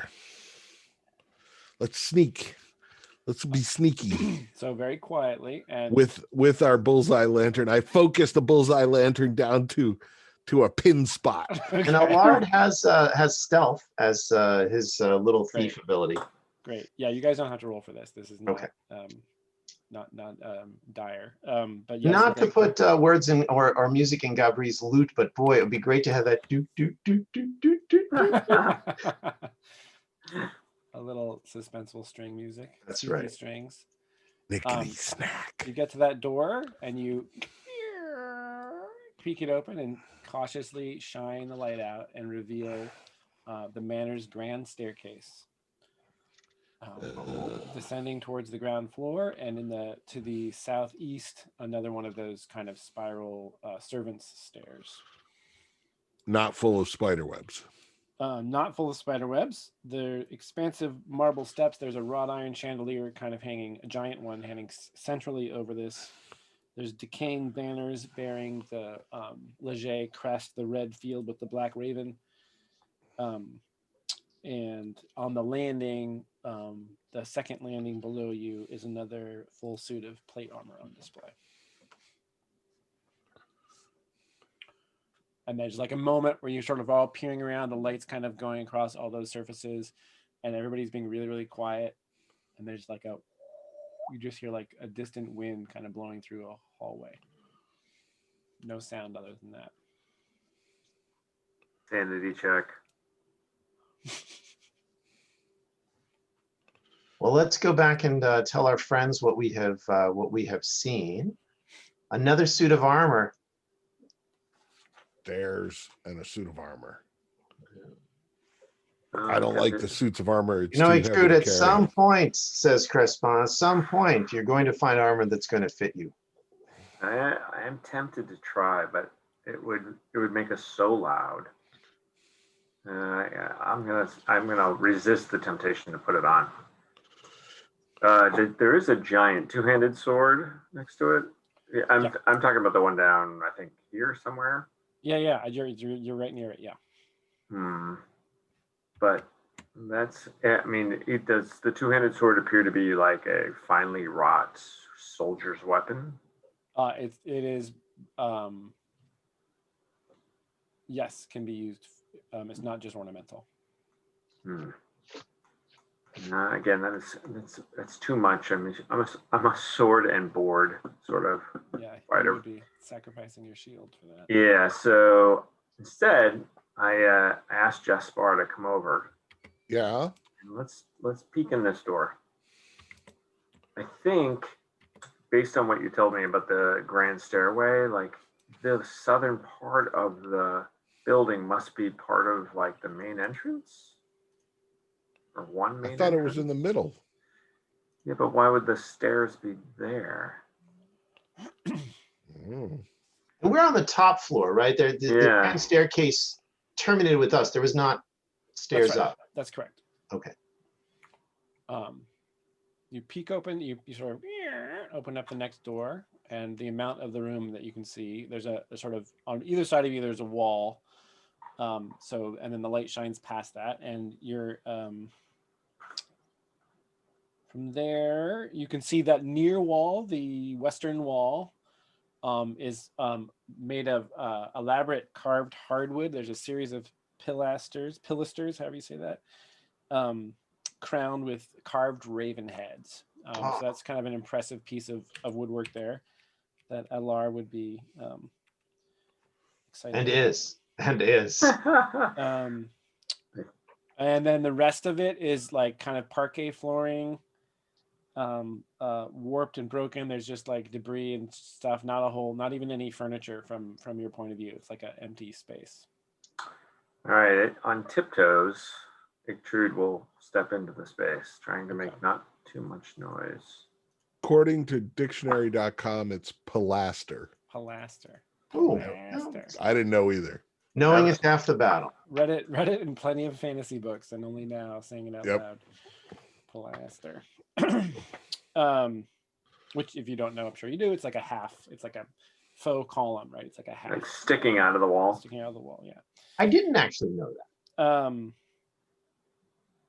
This looks like a big, like, meeting hall, maybe. Like you. Yeah. So this is the in here. biggest fireplace you've seen so far. This huge, like, 15-foot long fireplace against the north wall there. This is where all the scenes in the North in the Game of Thrones happened, right? Like they're always in this room. Yeah. On either side of the fireplace is a shield and pair of crossed swords mounted there for display. There's splinters of broken wood, random pieces of junk, but it seems like if this room ever held furniture, the furniture is missing. the light coming in through the southern window, that sort of big bay. Let's see if I can draw that in here. Right here. I'm not seeing any. Oh, I it's see. green and green. I see a green Yeah, line. yeah. Oh, I didn't mean to. It's also colorblind, this test. I don't see anything. No, where is it? You're colorblind. Yeah. Oh, it's blue. It's gray.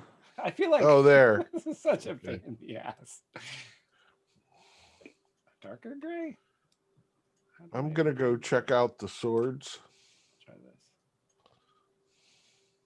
I cannot get used to the Bob. Do you have luck with the owlbear?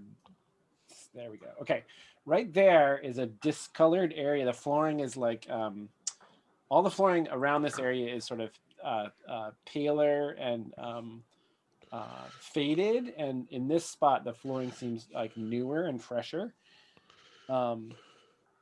That's just what you notice from your vantage point. You've just kind of rounded the corner, so that's the only thing that really stands out about this room is that there's that spot. And when you're when Jespar moves the light across the whole space, you also notice that in the ceiling there are a number of a scattering of like golf ball sized holes. Great. Uneven, just like Randomly assorted. in roughly kind of I would say there's sort of more clustered near the windows. Like things came through. So CSI hat on again. Did You do things have high wisdom, so yeah. Yeah, Did things come down through the roof and the dust from the holes and the debris are on the floor, or did things go shooting up through the roof and thus the debris would be up on the roof somewhere? so you're going to move across and get closer. I'm gonna look. I'll go over here. Yeah, like how yeah, okay. It looks to you, so upon closer inspection, not necessarily standing directly underneath, but like looking pretty close Yeah. by,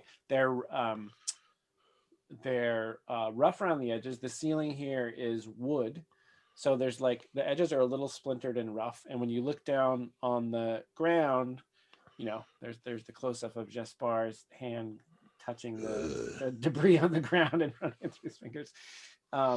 sniffing it, There are like splinters of wood that you think could have fallen from there. Cedar. Yeah, so it's not. I think the only thing you can conclude is it doesn't like whatever made those holes did it forcefully.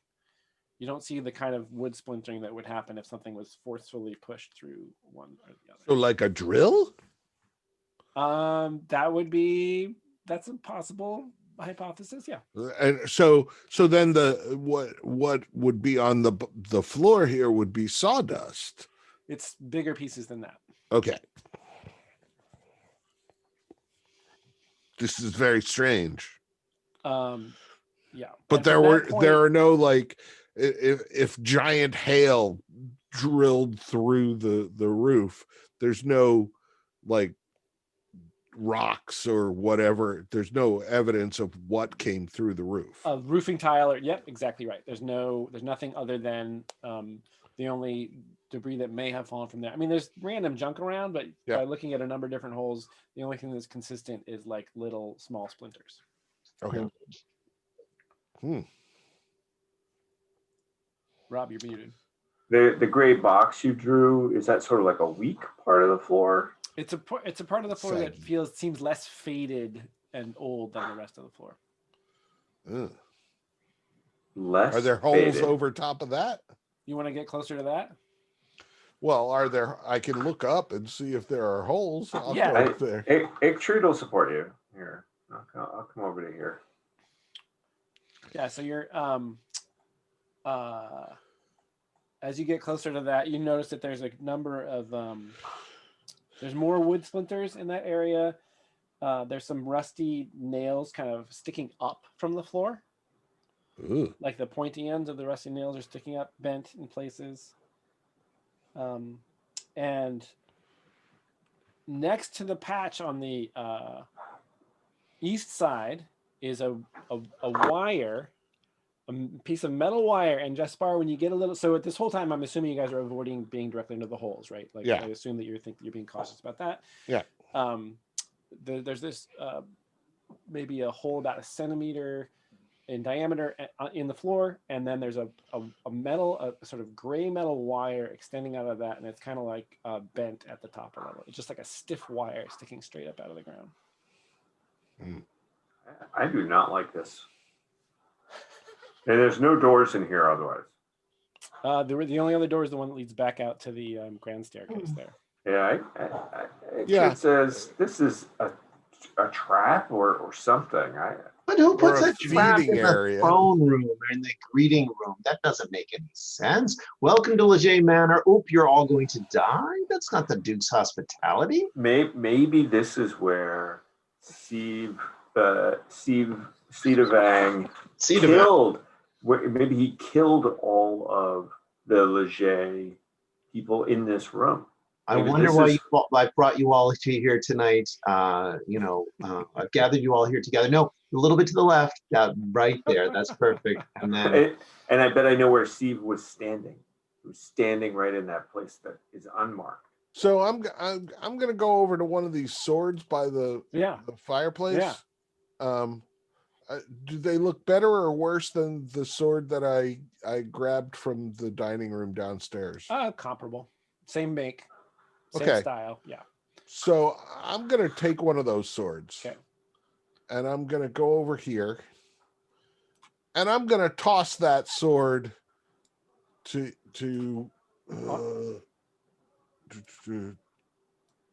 there. Right in the middle of the patch. Yeah. Okay, so clunk, king, and there's like a little echo. At that moment, something black darts out of a hole directly above that spot. Something just goes and out the window. Like it happens so fast that, Jaspar has a 16 wisdom. If you had to guess, you'd say it was a hummingbird. It just went like. I turn around and I'm like, did you guys see that? no, what? What did you see? I didn't see It anything. was, I don't know, like I saw the sword hit the ground. like a hummingbird with like a bird with the speed of a mosquito. I don't know. So, Were you drinking last night? no, I had some mushrooms though. Is your hand steady? Does not look so steady to me. Oh, no wine in this place. We do actually have this great wine that all of us have been too scared to drink. Did you bring that with you, or do you leave it behind? Left it behind. Okay, I don't know. That's what I thought. Just checking in about time. Is everybody okay with going to 11? How are we feeling? Yeah. You guys want to? Yeah. That's good. Okay, so 20 more minutes. Great. Well, You going to bed? 20 minutes. You're going to bed in 20 minutes? Yeah. All right, I've been cleared by Carson Palmer for 20 minutes. Nice. 20 Okay. minutes. 20 minutes and counting. Did he really just check up on you to make sure you're getting to bed? He has to go to bed, so if right, he has to right, go, I have Right, to go. got it. Oh, all right. It's not unfair. Really? Rob, you're the adult. We did have that shadow thing that we trapped with the light that then escaped. So Mhm. clearly there are some, forces beyond our normal understanding. But there's no profit in tangling with these, is there? I mean, aside from clearing, well, I don't know. Go pray at them. Cleanse. I mean, there's no gold to be had. There's no. I'd rather just close the door and go to the next room. That's what your fighter did. Yeah. If only we had some, like, I'd throw another sword, and then when something comes shooting down, we explode it somehow. Fireballs, fireworks. I've heard about them in books. Well, books read to me. of great magicians who could. Yeah, I don't think we have that artillery with us. The room's otherwise fairly empty. These cool ravens on the wall, though, are clearly the crest de Leget. They're well made. They're beautiful. We all love them. Allard is transfixed. No bones, though. No remains of people, and also none of the accoutrements that you would usually expect to see in a greeting room, right? Where there'd be an impressive chair where the Duke would sit, and various other things, welcome guests, blah blah blah. None of that frippery is here. It's pretty empty after that. Yep. It just looks dangerous. I think Allard, as transfixed he is by these beautiful carvings, is sort of with our good friend Jaspar that there's no profit in it. Well, one last thing. I'm gonna go over and check the fireplace. The biggest fireplace we've ever seen. Just give a glance up there. You gotta look. Shine the light. Yeah, it is open to the sky. There's a fair amount of what do you call it, creosote or whatever is accumulated on the sides. No raccoon cold nests. ash in the what? No raccoon Carpenter nests. bees. Maybe these are undead Grenouille Noir carpenter bees. Maybe. The land has run riot, and these normally nice, generally fuzzy, they don't bite or anything carpenter bees, which unless you have a deck are perfectly lovely. And they have gone. They've taken over the mansion. Yeah, I don't know that Allard has any cure for carpenter. But the no ooze comes out of my head from the chimney appears to be. Yeah. Oh, we could Safe for make a fine dinner here in this fireplace. So Echtrude, while Echtrude is offline, let's gossip about her. Gentlemen, my thought would be we go. I guess this is west. That we would there's one more door over go back to the other door that's by Echtrude. Okay. Because we know where the other door to this room goes. There's this complicated trap thing that looks frankly scary. And likely that if we keep poking in it, we're going to get ventilated. Like somebody's going to get a carpenter bee, like in a bad place. I Not agree that there's with ever all a good that. place to get a carpenter bee, but I'm sure Okay. there are worse places. Yeah. Anybody want a shield? Have one. I think we all, Okay. many of us have got shields from our previous things, but I got a crossbow and a dog and a lantern. I can't carry a shield. No, we don't want you to. We want you shooting people in the back, accurately with your crossbow. Yeah. other people in the back. I mean, what are the odds? Yeah. I mean, okay. Well, that's you nothing to have- be gained here. I mean, do you have some kind of backstab mechanic that? No, I chose evade instead of backstab. No, backstab is. It Oh, comes you with got a the core kit. It comes backstab. with the kit. Yeah, Oh, okay. backstab's built in, but then you can take assassinate, which is like extra super backstab. Oh, yeah. Okay. Backstab is cool. When they were handing out advanced moves, I took keep me alive. Yeah, it's good because you're never going to get to backstab anybody. No. You'd never sneak your way there. But you might think it. Although not really your intelligence and all that. So you're moving on to the next room? Yeah. I think so. Yeah. Open her up. Treasure room filled with treasure. This room is also covered in parquet flooring, but this is like instead of these kind of checkerboard squares that were on the gallery and in the room that you were just in, these are all lined up north-south in stripes and strips. There's several couches in the kind of window nook there, all sort of facing out into the room. There's a small fireplace, and scattered about the floor are about a dozen wooden bowling pins and 3 ceramic balls. Oh. Wait. Let's go bowling for these birds in the other room.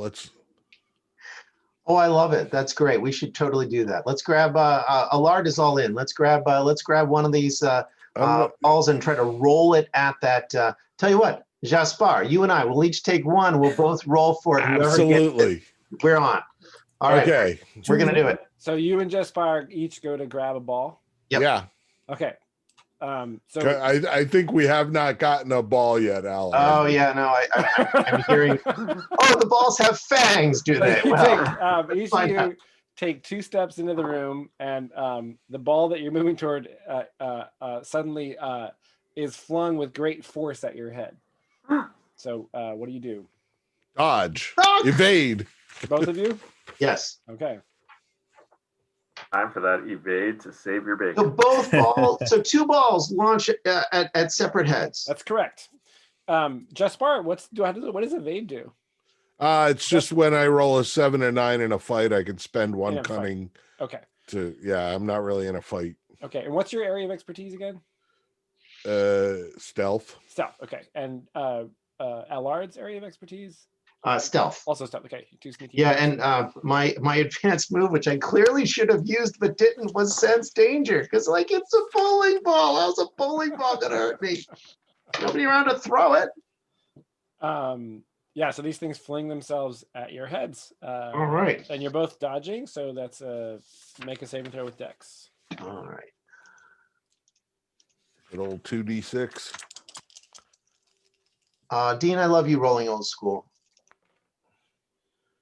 I got an 8. I also got an 8, a 7 plus 1. You each take a +1 because you woke up and refreshed. Oh, that's yeah. right. It's our first thing. So a 9. Need that one more. Oh. And I yell, "Fuck me!" Do I get the +1 for naming myself? Naming yourself and cursing yourself. I will totally give you that. Wait, does that make it a 10 for you? Yep. So instead of you just say "fuck me" and you move your head just like 2 inches that way and it goes. It's not even a full body dodge. It's just like dodge to the side. Jesus, fuck me. It would be best if that went right by you and hit Gabri. And hit Gabri in the face, broke his nose. Right in the mask. What is Allard carrying? Allard is carrying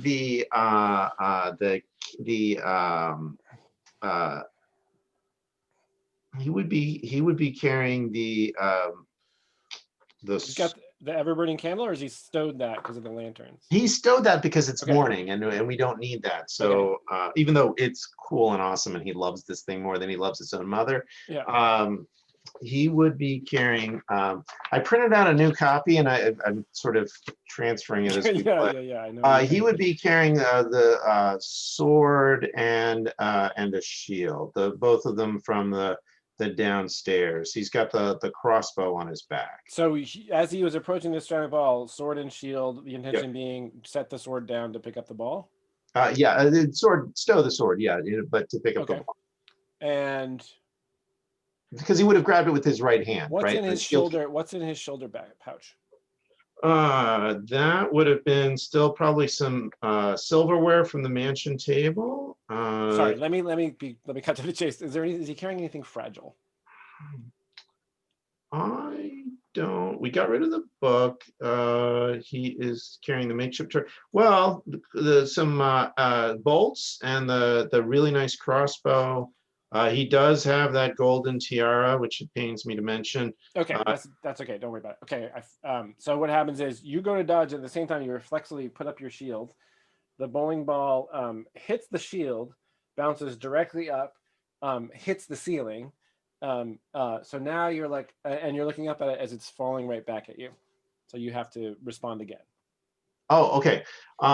In that case, we try to backpedal, like what, Okay, another dex roll. So hopefully with at least a brief vaudeville slapstick of like, yeah, and possibly with this hand gesture, maybe with the hand that. This is both of us? No, you're fine. No, Jaspar's clear. All right, Okay. so let's clear it and roll again to evade. And I just got to sense some danger next time. I don't think I can burn any cunning in this situation. I don't think that's. Nope. Dun, dun, dun, dun. Oh wait, that's favor. Yeah, I don't think that's helping me. All right, 2d6. Oh! What'd you get? 3. Does not look good. Does not look good. So you get to mark dexterity. Well, yeah, that's nice. I like that Jason always remembers that part for our failures. Not And all then lost. You look, so you. I think the moment is probably it hits your shield. You're like, oh, and you're like, oh, my shield worked. And then it's actually everybody else is watching as the ball goes up, and then your reaction is slow to the point where right when you look up, it goes and just like clocks you right in the head. Oh my goodness! All right, Knocks you to the ground. You take 1 point of damage. all right. And you're stunned. Oh no!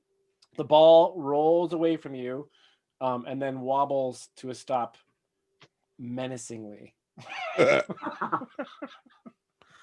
Oh my God. And the one that missed you hit the cracked the lintel on the door and then bounced back and kind of rolled across the room.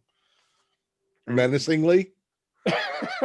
Yeah, that one, you know. If this was like in a manga like JoJo's Bizarre Adventure, there'd be like a little menacing kind of sound effect coming off. Right, coming off of it. And Well, so but it feels like these are the balls themselves launching themselves at us and not some invisible force throwing them at us. Well, who knows? You can find answers if you want to come to that. I think that's something your character will have to try to discern. that's what you're good at, right? Finding answers. Yeah, okay. I'll That'll try it. That's what you're good It's at. not finding answers is not something that's on any of my sheets, so I didn't know I was good at that. Sorry, this is just a basic move that everybody gets to do. Okay. And because you have a high wisdom, I mean, you're particularly good at it. Okay. Because you get to use your wisdom modifier, Okay. which would be +2, right? Yep. And that is an 8 plus 2. Okay. 10. Great. So what is it? So Jaspar, fuck me, this, and then ball bounces off, rolls across the room, and then how does Jaspar, just describe how Jaspar tries to figure out. I like cock my, I'm trying to see around behind it. Is there like a shimmer in the room? Gotcha. Or is it the ball itself vibrating somehow? It's like, Mexican jumping beans, there's a thing in Love there. it. Yeah. Are you and I take it you're not going further into the room. You're kind No. of okay. So that happens. You completely ignore Lara getting clocked in the head by it as you focus on wait, how did that thing? And there's this morning light kind of coming in this single window across the floor, the kind of ambient light from that. As you look at the ball that just struck you, you see there's just a moment where there's like it looks like a shadow crosses that light. Not like the shadow you guys saw before, just like the faintest disturbance of that light. And from that, you conclude that it must be some other force, not a presence of some kind. That the ball itself was not animate. Okay. Something. I yell, "Priest, there are spirits in here." And they throw things at us. And I back up towards the door a bit. And as you say that, one of the balls kind of levitates off of the floor. Oh, fuck me again. Ictrude will raise her shield.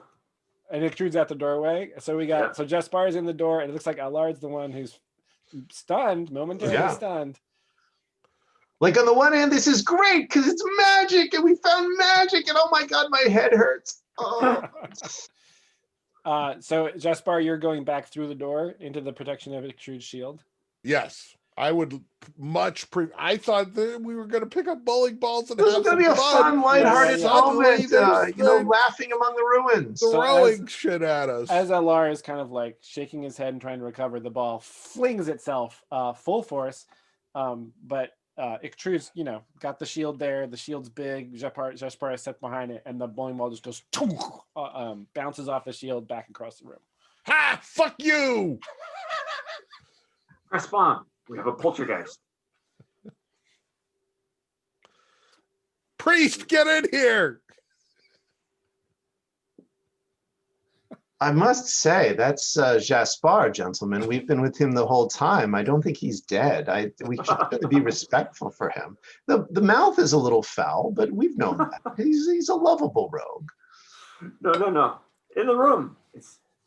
It's No, that's the geek with the books. He's just probably standing there agape in open mouth wonder at some goofball carving. I'm gonna have to let you get hit by a bowling ball. That could happen, yes. So Allard Okay, can make, while he's I'll just point pontificating, out that Crespin's Yeah, I'm wisdom gonna is sick. shine the light around, focus it just like I did before with the shadows, and see if I can't pinpoint something with light. as you anybody who's watching sees that the light, you know, there's points where the light, there's like a shadow where there shouldn't be. You don't seem to be making it move, but you do kind of catch the light kind of refracts in a weird way occasionally, like off of some other presence. And Allard has recovered enough to retreat. Oh yeah, no, I think we're retreating. So Okay.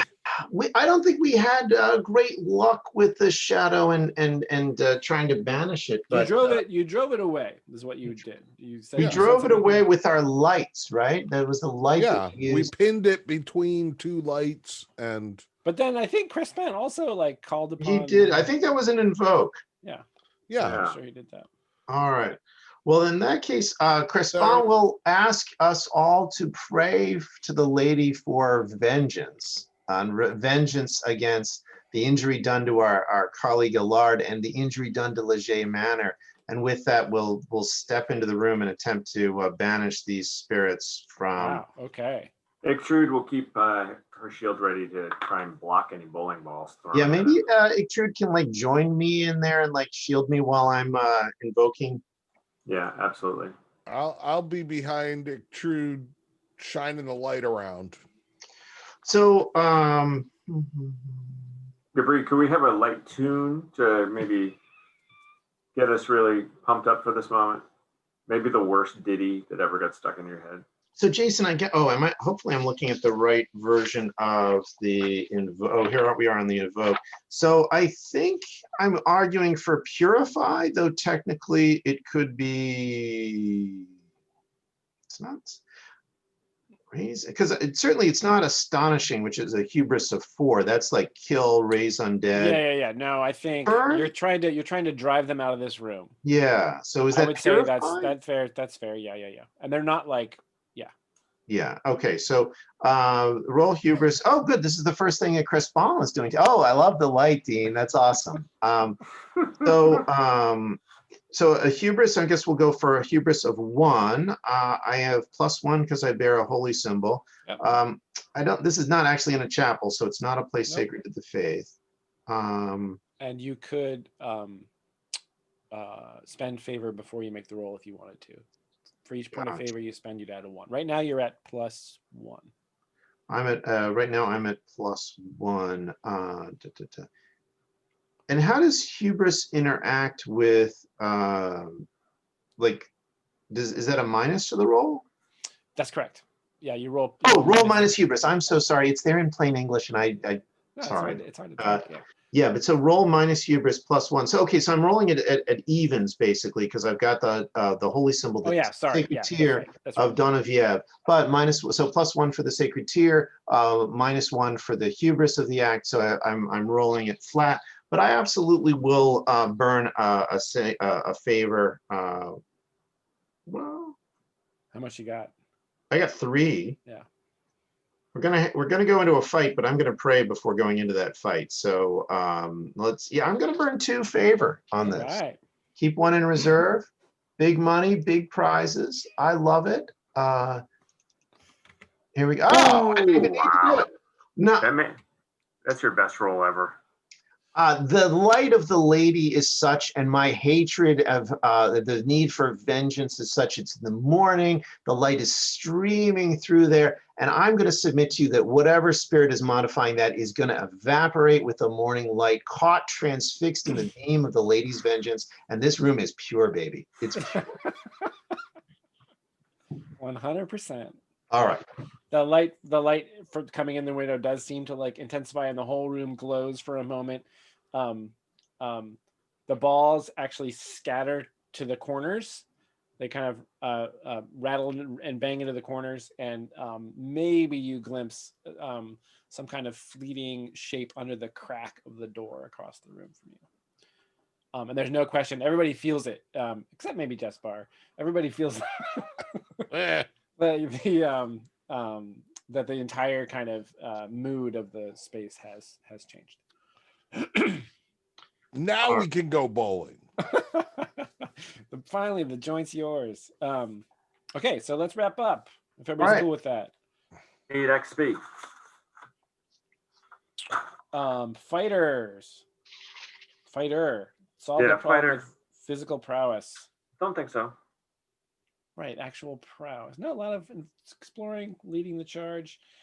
Thieves, solve a problem with stealth or trickery. We stealthed.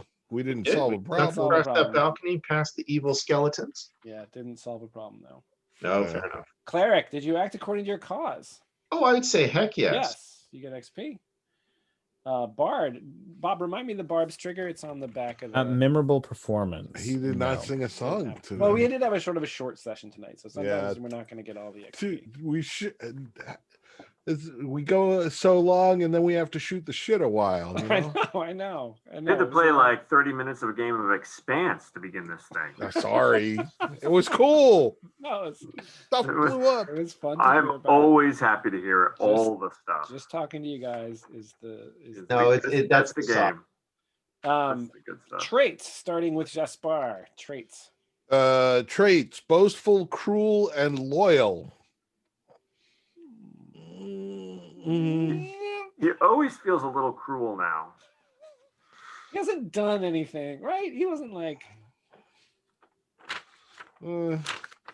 I'm okay with not. Yeah, no memorable demonstrations. I'm of just those. a general asshole, but I love the bowling moment. I got to tell you, I think for chaos, we both should get chaos points for that. That was, that was sure. great.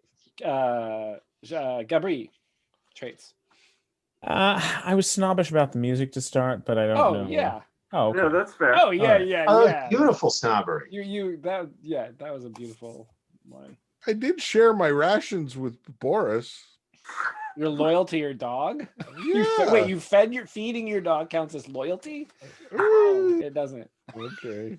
Rob, what's Trude? Bold, right? Hopeful, cautious, and forgiving. Hopeful. Cautious for sure. Yes. Cautious, yeah. Point for She's that. she's always cautious. Crespin Allard. Crespon, pious, enthusiastic, I would say probably. Allard, lazy, stubborn, curious. I'd say curious for sure. For sure, yeah. But they each get a point.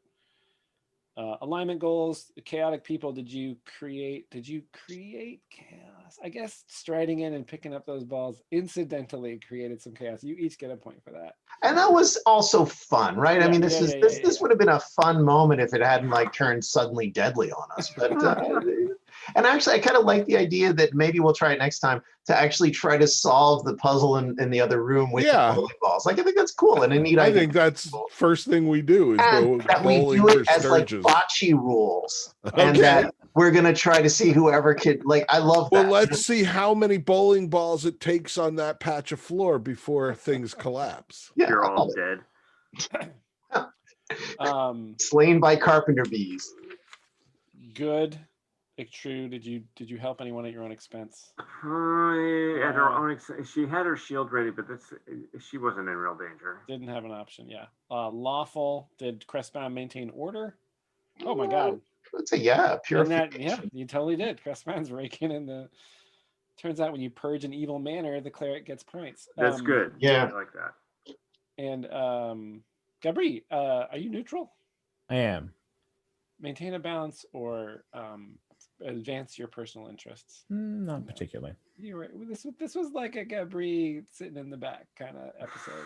One more thing. Much to our, you got to keep us. You're keeping us waiting for the next. My political manifesto ideas are loyal to my townsfolk. Move on. It's funny. Okay. It's funny. That wasn't my interpretation of that. No kidding. Of the manifesto. Okay, well, I don't know. I mean, there may be a way to demonstrate that clearly in the future, but they didn't seem. Like... Yeah, and at a certain point, I will start boasting about my new system of governance. when you're the curator of the Leget Historical Museum. Yeah. Oh, And now community center. that would be wonderful. If flash forward and Gaspar has turned into the librarian and is giving people a tour and mumbling about the injustice of it all. Yeah, but then I will be chased off for embezzling. That's right, for sure. all the fancy silverware is gone. Yeah. Did you make an exciting discovery? Yeah, we We discovered got more of the place. mosquitoes and bowling balls. I don't Yeah, know. okay. Well, I mean, bowling balls being thrown by spirits, that's something. Yeah. Oh yeah, but I was also we excited got by the them. Yeah. tabulous Magradena, Yeah. which we now have in possession. It's Okay. just a super precious thing. So And everybody we gets also an XP. That was exciting for you. Everybody gets that XP, even if it's just exciting for one dude. Okay. Did you overcome a difficult obstacle? No, Well, I don't think so. you kind of our own inertia. Or if it's difficult, we haven't figured out why it's difficult. Yeah, yet. okay, great. I love it. And did you acquire some memorable booty? Nothing. Well, you got a gold coin out of a skull. Yeah, that was pretty Did fun. I mean, memorable. Did we keep the? Hey, I'm holding on to coin? that coin. That I coin believe is. Allard has the coin, yeah. Barb's got a bone. Yeah, everybody gets XP for that. All right, that's fair. All right, so I got 3. So 3 bubbles. It was not a good night for Jaspar, Yeah, well, we didn't. Yeah. XP wise. Yeah, There- but we've had a hiatus over the holidays. It's been weeks and weeks. We're back into the run. So It's a good reminder that you have to play to your character's strengths, abilities, alignment to really rank up. Yeah, right. yeah, it's Yeah. front and center. But I'm just turning into a general asshole rather than a cruel asshole. You can actually Change your alignment, I or don't know if change you have the your rules traits. handy, Dean, but you can alter your traits at the end of each session. You can. Yeah, I do want to lobby to alter. Crespon has liar on his as a trait that he got in the Has beginning, it. and I don't think he's been doing that. And Yeah, so all he has to do is swap that out for a negative trait that he has demonstrated so far. all right, and there's I'll look plenty. at the Yeah. list in between. Yeah, so You- if you want to, you can Okay. shape your character to be a little more in line with what you know. But that would be cool if Jaspar becomes more of an agitator for the proletariat. yeah, I think I'll do that with Extrude too, because I play heavy into the cautious, but the hopeful and forgiving I have to think about. And Yeah. so are there particular rules to how you change? Do they have to be opposite of what they were? Or? Nope. The only let me see if I can quickly pull this up and share it with you. That would be great.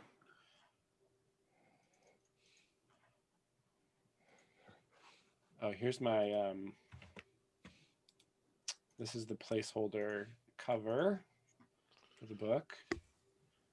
Ooh! Da-da-da-da. Oh, come on, man, that's lovely. Yeah, that's Wow. my favorite is the little village. See the little Oh village? yeah. No, but it's great. It's Freebooters on Frontier, and then Yeah. you've got the wall at the back with the Titan peering over it. And there's it's a wraparound. All 5 books have like a wraparound cover with a different wraparound image on it by this guy, Peter Mullen. nice. He's one of my favorite artists. No, I love those rocks, God. Okay, let me zip down to the. Okay.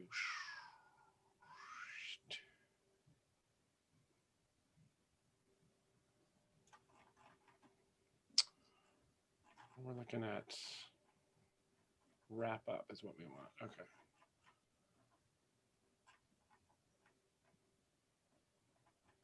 Fighting. Okay, wrap up. Finally, you may choose, if you look at the left column there, finally you may choose to lose a trait, gain a trait, and possibly change your alignment. So you can actually shift alignments if you want. But basically, Rob, for your case, because you have 3 good traits, Yeah. all you have to do is choose one to drop of your choice and replace it with another good trait. So if you have the list of vices and virtues there, you choose a virtue to replace one of your existing ones with.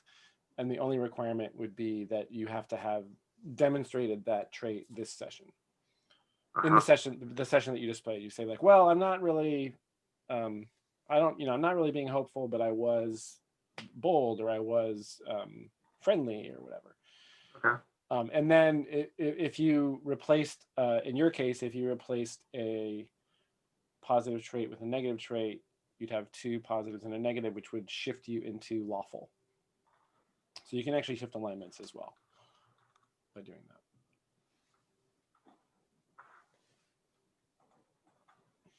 Is there conservation of traits? So if you have 3 and you get rid of 1, do you need a third, or can you just have? No, you can just have 2, but they have to be one has to be positive, one has to be negative. And that makes you neutral. So in Crespin's case, if he dropped one of those positive traits, he would shift over into neutral alignment. Gotcha. And if we dropped a negative trait, pious and enthusiastic might move. Oh, might that move him into good? He would if he replaced the negative with a positive. The only you can only have 2 if one is positive and one is negative. Gotcha. You shared the rules with us on Google, right? Yeah, I can give you a link to the playtest. Oh, would you? That would be great. Yeah. Then we can all look. Because I'm looking for it and I don't remember what the file's called. Yeah, I know I had it in my like. Google is Docs. terrible about Finding it. Okay. I gotta go to bed. I gotta go chase my other kid to bed. We've been going to bed at like 2 a.m. Oh God. Oof. Really? Yeah, Not function. I don't have work. Elizabeth doesn't have. Well, Elizabeth has work. But Okay, see if that link takes you to the playtest folder. Yeah. Okay, and this would be like core books. Core books is where the basic rules are. Yeah. Okay. Oh, there we are. Yeah, so you can find all that in there. All right. basic rules. Oh, and don't look in the adventures folder. Oh yeah, no one. Nobody's gonna spoil this. Oh. Okay. Nah. Now that I know I can. Add the marks. I just want a list of traits. All right, and that'll be basic rules. Yeah. Actually, let's download this. Yeah, it's better as a PDF. Save to. I mean, I can show you the list right now if you want to look at it right now. It's hard to see on On my computer, yeah. on the Zoom. So traits, here we go. Oh, huh. All right, transfer. So virtues versus vices, right? That's right. Yeah. Yeah. Okay, so yeah, I'll have to think about. I mean, you're brave for sure. I mean, you might be confident. Yeah, or cooperative. She was trying to plan in the beginning. Oh yeah, right. Focused. This is Orderly.